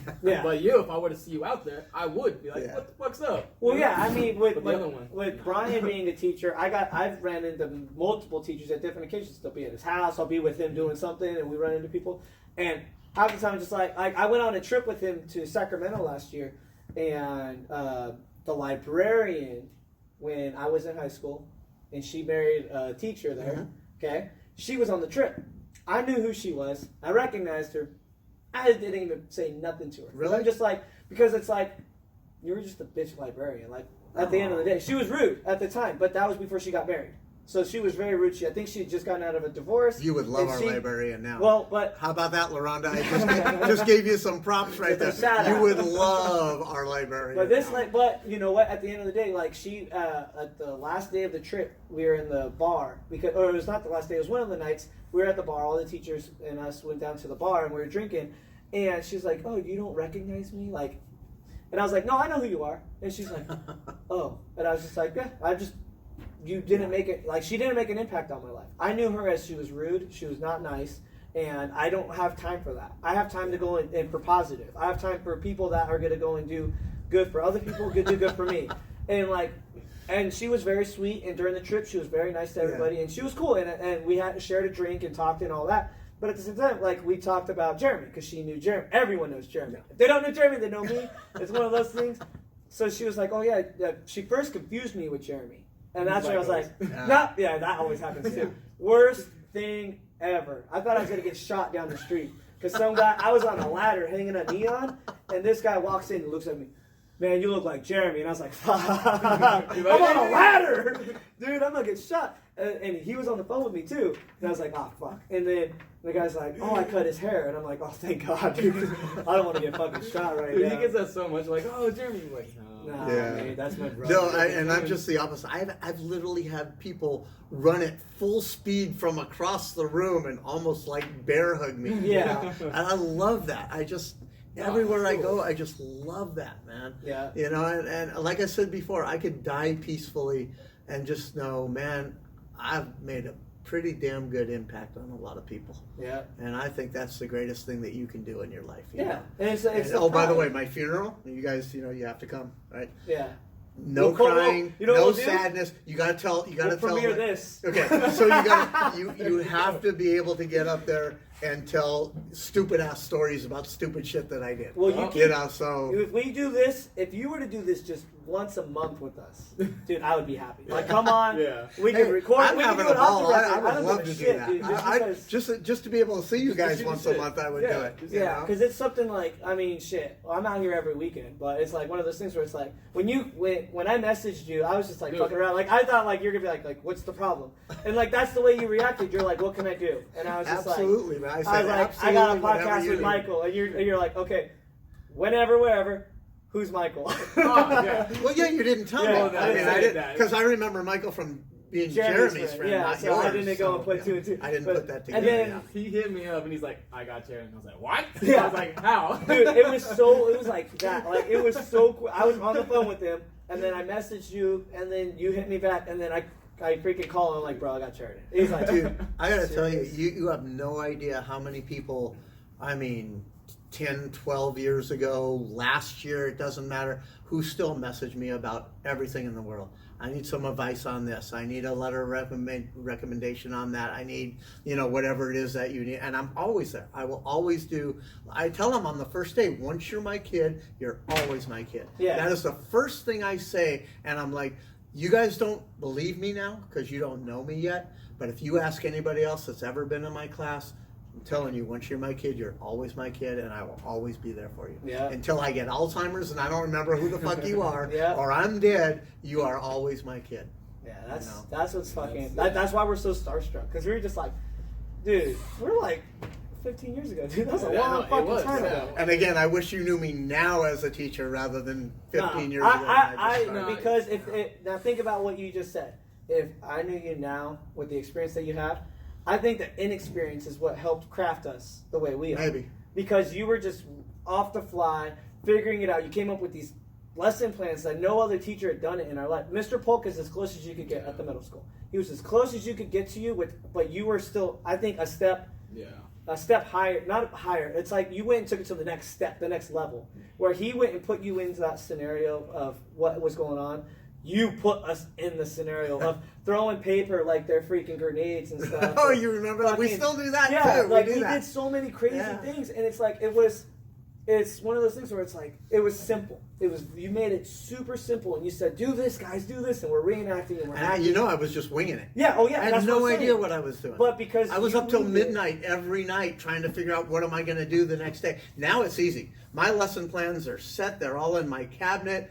I mean, everything is already, now every summer I switch stuff around. Yeah. But by the time I go back in the fall, everything's already set. There's no, staying up till midnight to figure out what to do. Everything, I already know what to do Yeah, for you the whole ironed it year. out and everything. For the whole year is all set out already, and that makes it so much easier. That's what made it. But so you know much what cooler. kills me?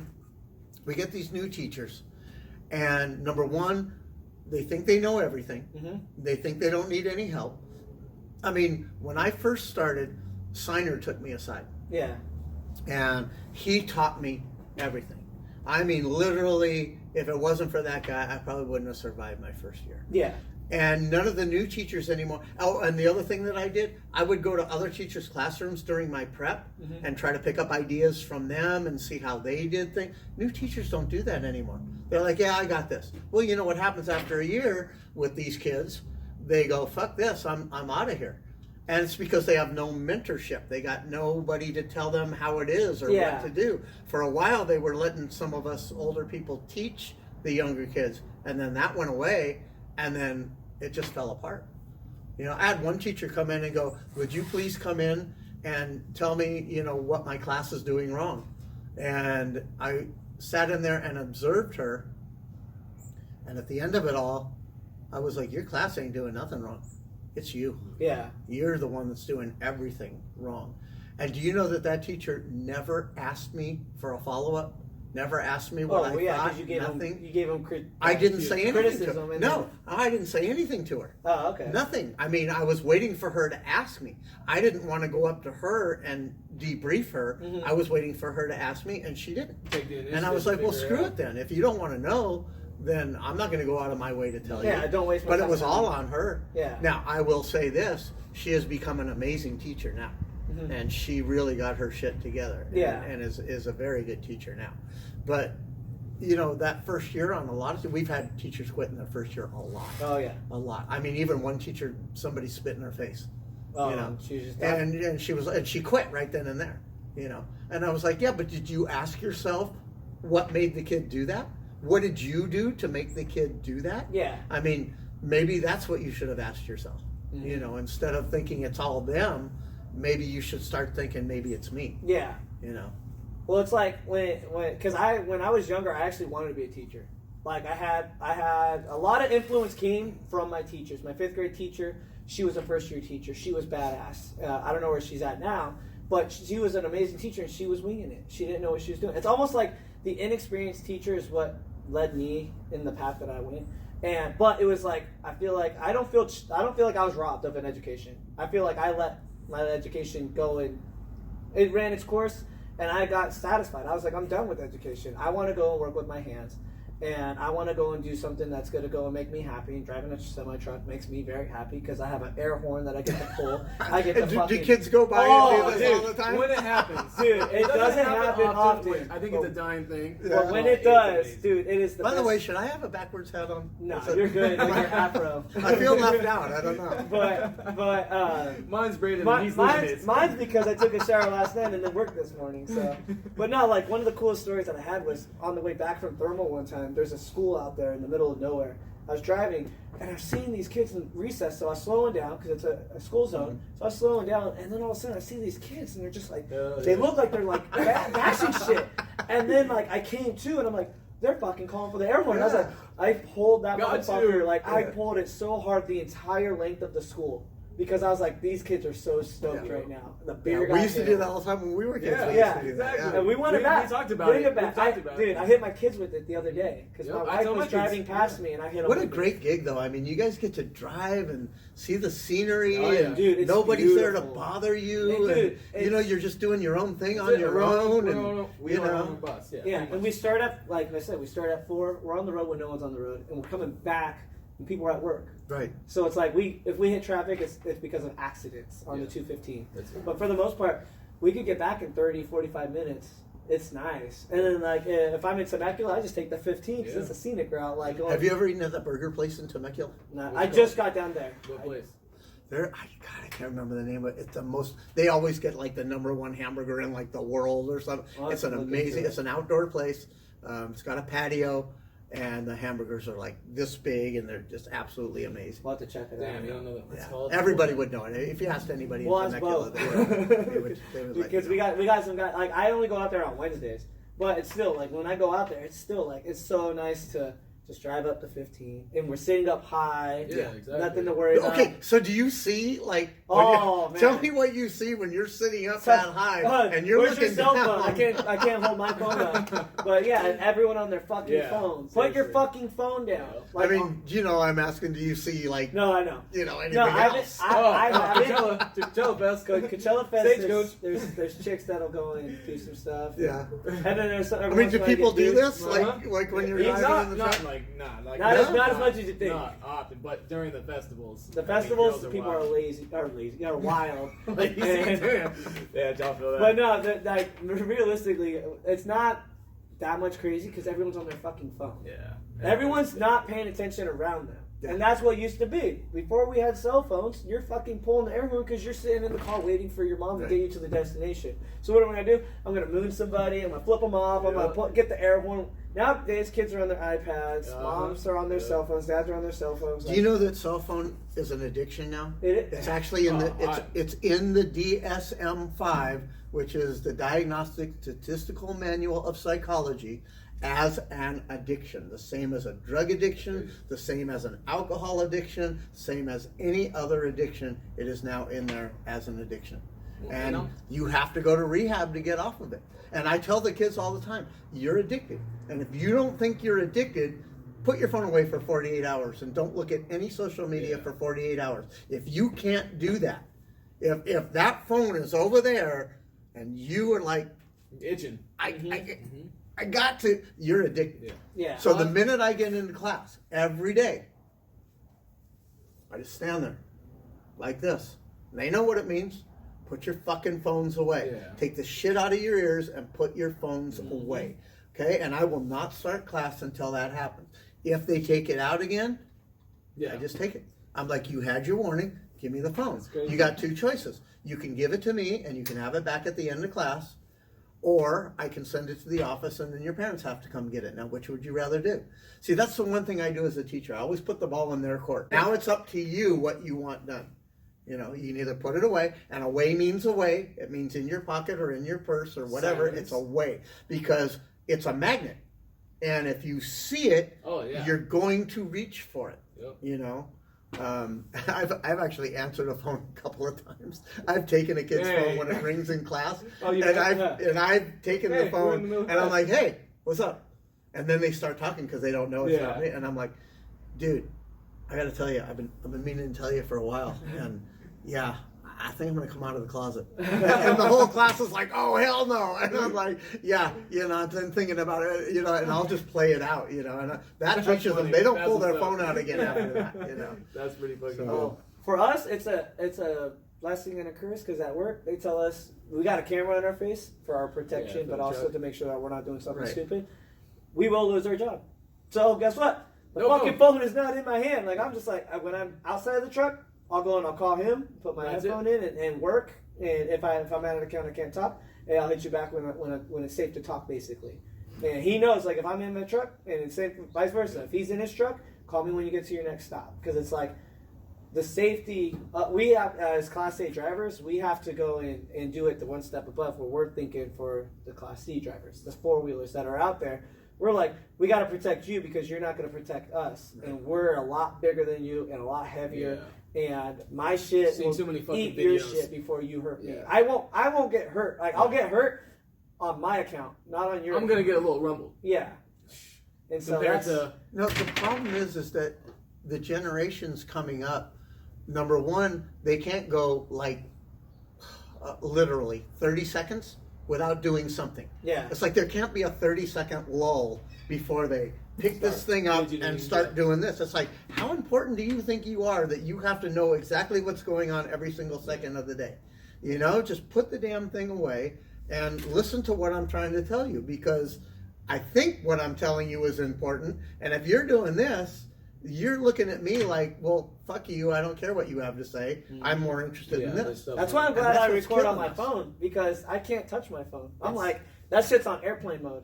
My wife knows if she needs anything, call him. If it's that important, it's going to be during the podcast. Because I put my phone on airplane, and I don't know what's going on. I just hope it's recorded. That's the only thing. Is like, please be recorded when we're doing our podcast, and that's why I'm like, I know I'm not too crazy. I'll be on it for the podcast because we have Instagram and we fuck around with it. Well, that's the big thing that we just fuck around. Like, we don't even go on our personal accounts. We're on our account that we share, that we just go and fuck with each other with, and like, he could have a conversation with somebody and I'll jump in and be like, Michael, don't be stupid. Oh, I know. Okay. I'm gonna share my conspiracy theory with you, okay?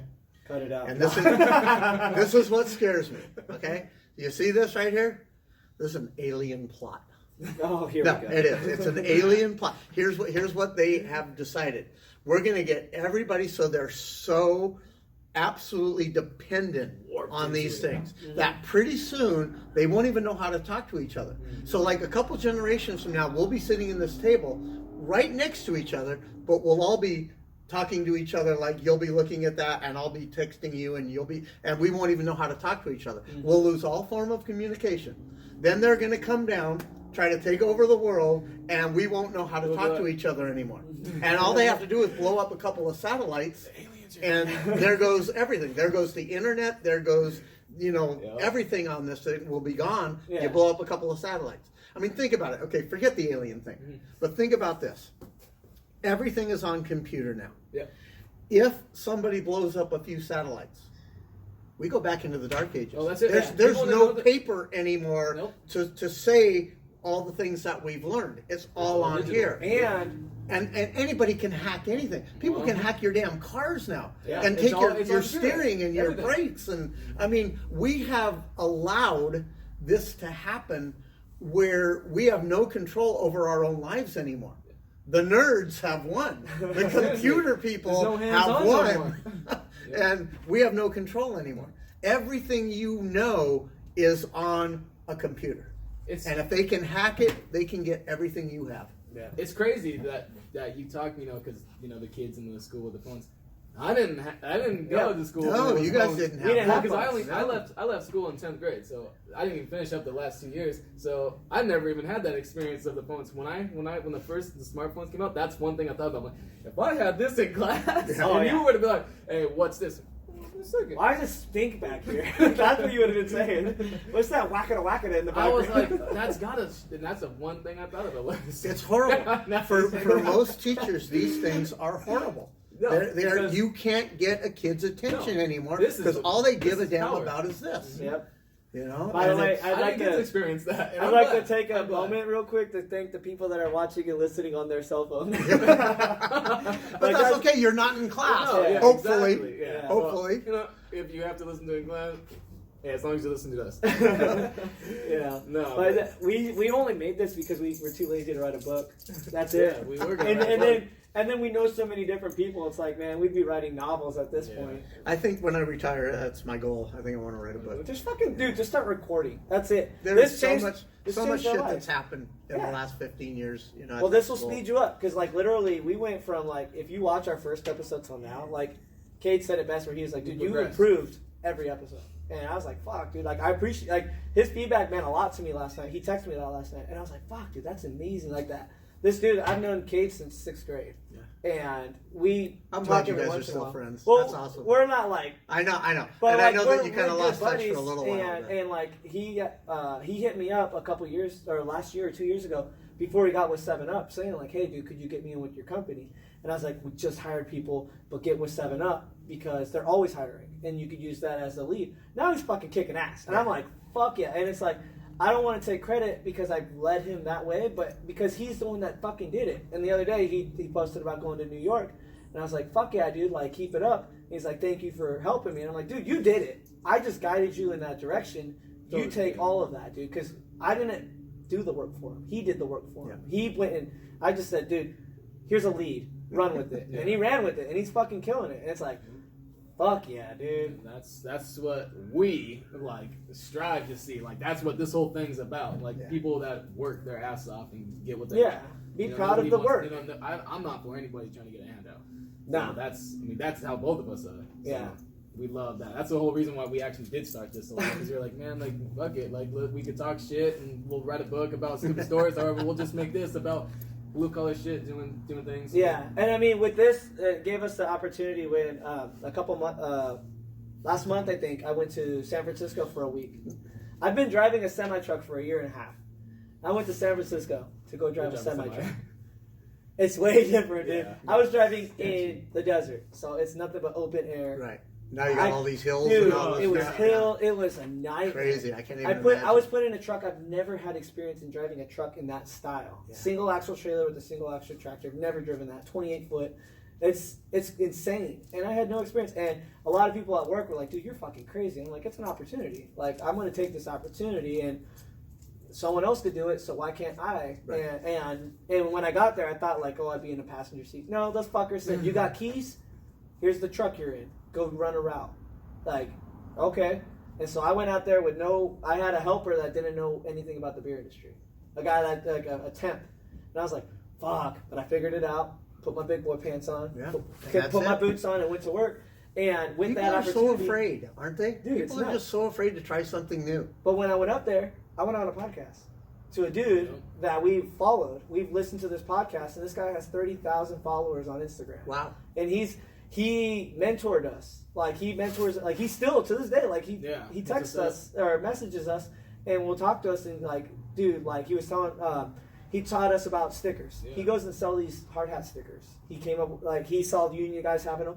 He's like, "I'm a non-union dude. I want to do it." So he started making his own stickers, and then we were like, "Dude, that's fucking cool." That's a great idea. And then he was like, "Well, I don't have any trucker friends. You guys are the only truckers I know. You guys should do some stickers." And I was like, "Okay." I used to be an art major, so I have the idea of concept of art. So he taught me the way of doing it with this certain Procreate, an app. He taught me how to do it, and I was like, okay. And I went and fumbled with it, and then fucking. Now all of our stickers are either hand drawn by me or designed by him. Like, he designs the stuff that's not hand drawn, and I draw everything. Where's my sticker, man? We don't have man, them. I wish What do you I- mean? I Where's had my him- sticker? I had him in my backpack. Oh, is for this work. how it is? I No, know. dude, I see how it I wanted is. it. See, I you told say him. you All say right. sticker. There's like 13 of them. There's Yeah. a shit ton of stickers we've made. Yeah. And But- I usually carry them in my backpack for work, but I took my fucking And I backpack just out took for mine Christmas out because I shopping. just made that guy a pack. Like, I had to go through all my stickers to make 'Cause we him would've and definitely mail it hooked you to up. him. So yeah, we'll get you stickers and a Christmas card. Okay. If you want stickers, you gotta come on again. Boom. Yeah. Oh, Christmas card. You've seen the house, right? You've seen Yes. the house. Well, we could give you a Wait till Christmas you card should when we see leave. my room. You should see the we'll classroom. we'll do it off camera, but we'll do a little tour if you got time. Yeah. But- The classroom is just like completely. When they walk in on Monday Christmas morning, now? they're gonna be like, "Whoa!" I mean, I went way overboard this year. So. But what I was saying about that podcast, I just want to finish that thought before I forget. That opportunity of going up there, working my ass off, gave me a good name up there. They were going to resend us actually this week, but they canceled it because they didn't need the help. But they were going to send both of us up there because I did well up there. They're like, this kid knew what he was doing. Bring him back. And with that podcast, going on that podcast, we got a bunch of new people that came in. We're like, dude, I liked what you said. Yeah. I spent almost 3 hours with that guy on his show. I didn't even post it on mine. Did it on his show. And we've had people hit us up. Bro, you were on local non-union. We love your shit. Nice. And we got people wanting stickers from us and this and that. We're like, fuck. We're just following that line. Like, if you listen to that guy's podcast and then you listen to our podcast simultaneously, you can see us literally running in the same line. Yeah. Like, it's insane how fast, and it's like evolved. We've only been doing it for 3 months. But it's like, it's so life-changing. And it makes it easier to express and then get these stories out. Like, that's what led into this whole blurt was you were saying, oh yeah, when I get done, I'm going to go and start writing books. Fuck it. Just start recording yourself talking about shit. Because it's You said it entertaining. yourself, everything's digital anyway. Yeah. I know. And it's so I try not to be though. But I like the old school thing. Yeah, too. well, I love mean, the that. old Do you know I thing- still have an overhead? Oh, Well, what's that? I'm the only teacher at school that still has an overhead, but I won't give it up. Yeah. I mean, all my stuff are on the transparencies. And Well, it makes it am easier. Am I going to transfer all that shit onto a computer just so I can show it on the screen like Yeah. like a PowerPoint? Why? If I still have an overhead, Yeah. and people are like, "Well, that bulb is going to burn out pretty soon." I got 3 extra ones. Yeah. You That'll know, last sons of me the bitches next went and got 8 rid of them, years so I got easy. Yeah. 20. Yeah, exactly. Exactly. That's what I did, and that's exactly what I did. I Yeah. went through all of them, and I, I took bet. everybody That's else's the bulbs. smartest thing to do. Yeah, but I do, okay, so like a couple of years ago, well, actually last year, it was like everybody's doing their finals online, right? Mhm. And what happened on finals day? Yeah, server went down. Exactly. Yeah. And nobody could do it. I'm like, I did mine on paper. I'm good. Yeah. My finals are in. Yeah. Good luck, you guys. Yeah, you You said know? That's good. Yeah. That's Yeah, really good. I Thanks to be just- the old man on campus. Yeah, it does. But I mean, I'll get into technology a little bit. I mean, I can email. Oh, You there know, go. hey. Hey, you're on Facebook. You answered the message. I can Facebook, I Yeah. can do that kind of shit. That's- But do I really need to know how to do all the other? Somebody told me the other day how to block callers. Dude. I couldn't believe it. It was like I'm getting all these robocalls and Yeah. somebody, and my German student, okay, give you a little credit here, Malta. My German student, who I love this kid. Oh, this kid came into school, German foreign exchange student, right? Yeah. I mean, you want to talk about like cosmopolitan kind of. I mean, he's got the perfect body and the blonde hair and the blue. Every girl went crazy when he came to school, But he was hanging out with me the other You and I day, are the same way. and he said, you can block those calls, and I'm like, really? And he was like, yeah. That's pretty funny. And he He showed had me to how show to do you. it, and I went through my whole freaking list. Now I'm blocking. Yeah. So I'm learning. Hey, I'm but getting there. You get there. I mean, that's Hey, it's right there in someone, front of you. hey, Fucking someone use it taught now, Dabalski how to do it. It's just like, dude. I love Dabalski. Does he still work there? Oh yeah. That guy- We got to get him Dabalski too. and I are 10 days apart. I'm 10 days older than he is. We could tell. But I only really have. I mean, when you talk about teachers at school, I only really have like 3-4 friends there that I could call friends. Mhm. I mean, I got Calhoun, and I got Bryce Strickey, who's not there anymore, but he's at the district office, but he still comes around. And I got Dabalski, of course, and Hernandez, the new puppy dog. Hernandez came in, he took Cable's place. Okay. That was about 5-6 years ago. And I just liked the guy immediately. I mean, I just took him under my wing immediately. And Yeah. and I how I announced the football games, I was like, dude, you're coming to be my spotter for me, Yeah. So, and then it's so funny because when we're up in the booth and we're doing the football games, Mhm. it's like I'm always saying the same thing. back in my day, and Hernandez, every time he looks at me, he's like, yeah, I know, back in your day. I'm like, yeah, back in my day, you could have broken your leg. It could have been in two with a bone coming out, and you'd still get back out there and play. And this guy's sitting out there laying on the 50-yard line for 20 minutes, you know. So, yeah, we go back and forth like that all the time. And the kids love him. And I love him, because if the kids love him, then, you know, there's not too many teachers there that the kids love. Yeah. And so so he's got to be doing something. Right. Yeah, so he is. He's really a good guy. I'm very happy to be working with him. Well, I would love to have Dabalski on, just so I could. Dabalski's our dog sitter, by the way. I gotta come clean to that guy. I fucked that guy over a lot. Like, not in a negative way to fucking, like, career-wise. Like, I never did anything to fuck him over. You want me to tell him right now? Dude, I would call him, but he blocked my number. Dude, straight up. Did he really? Okay, so I'll tell this. This shit was so funny. So I had him sophomore year, and in sophomore year, I was a hellraiser as well in his class. Oh, no, I had him freshman year. It was freshman or sophomore, whatever. I had him one of the years, and I raised hell in that class because I think I had Cade with me then, too. And we were fucking around. And I fucked around a lot in school and doing stupid shit. We had gummy bears and staples, and we would put the staples through the gummy bears and throw them on the roof. And we would do fucking crazy stuff. But senior year, we got smart. Cell phones started to come around. Everyone had a flip phone. So one time, he left his phone on the desk, and he walked away. And I fucking took that son of a bitch. I called myself, got his number, and I held on to it. And then I deleted it from his phone so he didn't know that he had called me. And I had personally got his number, and then I would go. I'm just impressed you know how to do all that. Dude, I would block my number. Like, I would make it so it would come up restricted or private, and I would call him randomly to fuck with him. And one time, the assistant principal was in the classroom, and I don't know if he'll remember this day, but one of my buddies was like, dude, call him. And I was like, all right, fuck it. So I called him, and it was on the desk, and you just hear it vibrating. And he walks over, and he looks at it, and he's like, sees it's private, and he's like, fuck, this fucking private number keeps calling me. So he puts the phone away. He puts it in his desk. Well, he had a metal desk.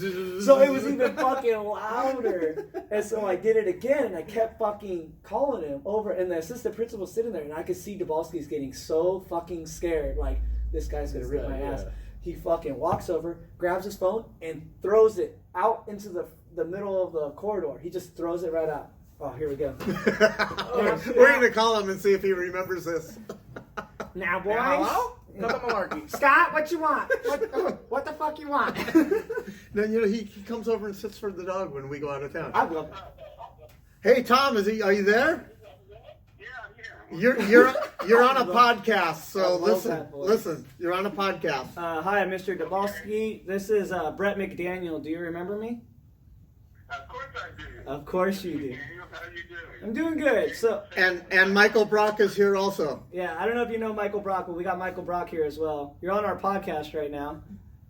Oh my goodness, I'm the 21st century man. So, I was just getting done telling these guys about how I used to terrorize you, and I came clean with a story that I don't think you ever knew about. So I'll make it quick. Was one time we had the assistant principal in my senior year in 2008. The assistant principal was in the room, and you were teaching, and your phone kept ringing and ringing and ringing, and then you put it in your desk thinking it would shut it up, and it got louder. So you grabbed that son of a bitch and you chucked it right down the corridor. You remember that? I remember that. That was in 401. That was. What his name was? No, it looked like a friar. What was his name? A little short, fat guy. Yeah, it was the fat bald guy. Yeah, yeah. That was me calling. Oh, that was Trip. Yeah, that was me. That's what he said. Yeah, that was me calling you. I just got the phone back then. I was still very not how to use it. Yeah. 20 years later, I turned it off, and then it kept going off, and every idiot walked across the room. This phone couldn't turn off phone. I had to have an evaluation somewhere. He broke down every single one. Oh, man. I had all the McDaniels. I took the McDaniels and Thomas. I had 5 and 6. You're on the start up. She's not talking all day. No, you taught four out of the 6. The second oldest you didn't teach either, but yeah, you got 4 of us. Okay, I got Jeremy and Brett and Daniel and What's your name? Raven. Oh, I never had Raven. How come I didn't have Raven? Wow. But yeah. Oh, we've already covered that.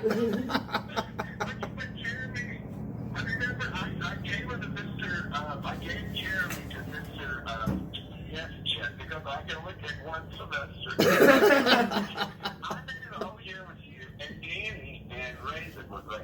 Yep. And then you also had us in college, and then In college. and I don't know if you know this, but let's just say you had us do homework for Like Water for Chocolate, and there was about 3 solid weeks we turned in the same homework, and in that it says that Tita was riding that dude on a horseback, like a cowgirl style or something like that.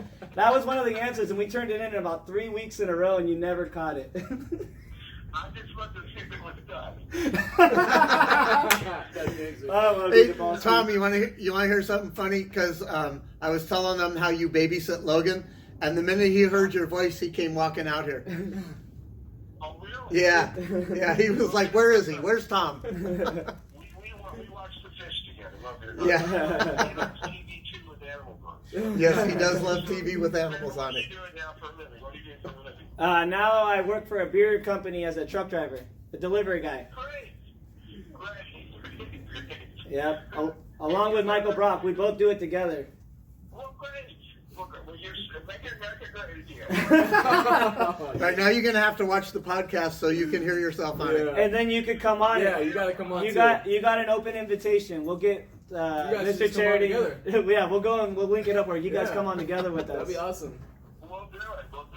So, do you have kids? Are you married or what? What's going on with you? Yeah, we got kids and we're both married. Yep. we're grown ass men now. It's weird. Way to go. We got to keep our jobs going. Because we got to keep our jobs. Mr. Chariton's kids aren't having each other. I'm never going to have a kid. So I'm glad somebody's having kids. Our kids will be rolling into your guys' classroom. Yeah. We'll get them in there for 5 more years. 5 more years, I'm out. Fuck! Oh, damn. We got short timelines. Well, I'll step in. 5 years. Oh man. What was that? Well, you got. I miss those old days. And it's different because back then I remember I used to say I was going to snack here, and I said all kinds of good things. Yep. Yeah.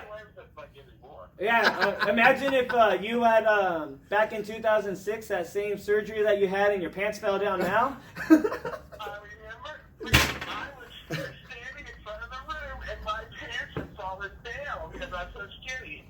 Yeah. Me too. That story of you shitting yourself. Oh my god. I was plugged. Remember, I had that machine. I had to be plugged into the wall. Yep, and you were I stuck. had to wear that machine, and everybody was going. No one could say anything. My pants fell down To his ankles. The classroom, and no one even. I just told them up, and they. I never heard this story. Oh yeah, dude. That's why we gotta have both you guys together. We guys can bank off each other with stories. We could do stories. Yeah. like- Oh man, it's so funny. You were a badass teacher, but you did some stupid shit. The shitting yourself one was crazy. Yeah. When you. I still get crazy. Yeah, when you were at the Catholic school, I think, or the Christian school, you were working at some religious school, and you had like, what was it, Like Chipotle or yeah, something? Like you ate something that made you shit yourself, and Yeah. you took off running. Took off. I crapped myself in Uh-huh. the parking lot and in the room. Yes, I did. Wow. I think we should cut this out of the podcast. No way. Yeah, I know. This is me. Forget you. It ain't your story. Yeah. It's always had a good story. Oh, man. Sharon and I have had some stories. Oh, we would like to hear that. I love DHS. DHS has been a dream. I've been Damn right. What's up? Damn right, baby. 16 years. And you're still great school. We get talked about trash all the time. We've gone through so many principles. We are still strong. Hell yeah. Sharon and I are figuring it out. Damn And right. that's what's up. We're definitely glad to hear that. You guys are great. How's everyone? The rest of the people in your family doing well? Oh yeah, everyone's doing good. We're just all just living the good life, trying to at least. Okay. Well, good. All right, Tommy. It's good to talk to you. Never forget the Daniels. I'll never forget the Daniels. What are Daniels and Raven's last name? Daniel is Cole and Raven is Levinson. Oh, Levinson is cool. Okay. Yeah, but you just call him McDaniels anyways. Everyone knows him. Yeah. Okay. So we'll get you linked up with us, and we'll do an episode with you. Okay, we'll do it. We'll do it. Take care, guys. Take it easy. Take it All right, easy. bye, Tommy. Take care, Bye. Yeah. He'll keep going. Oh yeah, he will. I think thinking back on it, one of the happiest times was getting Daniel because I had you guys before, and I was really looking forward to it. And I think one of the saddest times is when he left halfway through the year, and I didn't get to have him all year. Yeah, well, Daniel's his own little animal sometimes. So What's he doing? I don't know. No, really? he's trying to do different things. Like he wants to go and do gaming and streaming on Twitch and shit like that. So it's like he'll acknowledge it himself. He's never really grown up because he kind of goes and. Well, neither have I. So, No, but I mean, but you pay your bills. I do that. So it's like he's never really had to get a formal job and whatnot, and so it's like he's struggling with trying to figure out exactly how he's going to do it, and like I don't know, he's kind of just in a weird spot, and so. And Raven, she's at college doing nursing. Yeah, she's trying Never to even get knew she existed. Yeah, it's all good. Yeah, She's just It's not because I hate it when I have family members and then the younger family members I don't get to have them. And I know that's weird and I shouldn't take that personally, but I do. When I find out that some of my favorite students have younger siblings and I never get to know them, that's one thing that always really bothers me. Yeah, but at the same time, Daniel. Okay, so there's the McDaniels, there's Daniel S. Cole, and Ravens Levinson. So the four of us are pretty close to each other in a sense of how we act, our reaction, and all that. You could go and having a conversation, you could tell we're all related. But you talk to Daniel and you talk to Raven, we're not in the same. Like we have somewhat of a same conversation, but you could be like, I could kind of see where you're related to these guys. Whereas Jeremy and me. You knew that was my brother. Yeah. Like, there's no question. No question. No, absolutely no question. And then you look at Brian and look at me and you're like, okay, I could see it somewhat. You guys somewhat have the same reaction of talking and you guys speak well. And we both paint this different, like, based off of the past type shit. You wouldn't know about his past and my past versus how we hold up a good front and whatnot. And so, like I said, Daniel and Raven, they're a complete different animal. And so... You sure we're still recording? Oh, yeah. This thing, dude, I just put a brand new fucking memory card in this thing. We're at 220. This isn't even the longest, so it's all good. But I know you gotta go. Yeah, I was supposed to be somewhere at 4 and it's 4:30, so they're probably wondering where the hell I am. My wife's there already, so. Oh, she left you? Oh, I yeah. thought she would have grabbed you. We didn't even get to meet her. Oh, yeah. Oh, yeah. What a fucking. Oh, wow. And you're a teacher? Yeah. It's the Christmas season, and it's been kind of hectic, and we have a tree out there that we've decorated completely, and it's about to fall down. We don't know what to do about it because the stupid people at the tree place didn't put the thing in correctly, and so now it's all wobbly, but we didn't notice it was all wobbly until we got all the decorations up on it. So we got two choices: either tear the whole freaking thing down and start over again, or just leave it and hope that it doesn't fall over. And so we've kind of been at each other for all day, and it's not been pretty. I don't want to go and sound like a professional, but you want us to look at it? I could tell you just looking at it. I don't know what can be done, but we'll look at it. We're ranchers, bro. Like this is, bro, we rebuilt a fucking fence today. Like this is what we do. Like the fence was also leaning. So yeah, we better cut it for today because I do need to get. We don't want to keep you too long. Yeah. I mean, we're already 2 hours and 2 minutes. Yeah. So all right. Well, this is how we're gonna wrap it up, guys. Thank you for checking out episode 1 of the Chariton Show. Make sure you guys do what we always ask: buy fucking stickers and like, comment, share. If you like Mr. Chariton, Scott, whatever the fuck you want to call him, if you like him enough, fucking, you got to make sure you show him some love and let him know so that way we can keep it going. You just call me the dude. Like in the Big we'll just call you the dude. Chariton. Mr. Chariton, we appreciate you coming on. Hey, love you guys, man. It's amazing. Okay, you want me to drop my pants like Dabalski? That was so embarrassing for him. That's crazy. You didn't know? Huh? It just happened. Oh, I thought he was like. No. Okay, we gotta go. Bye.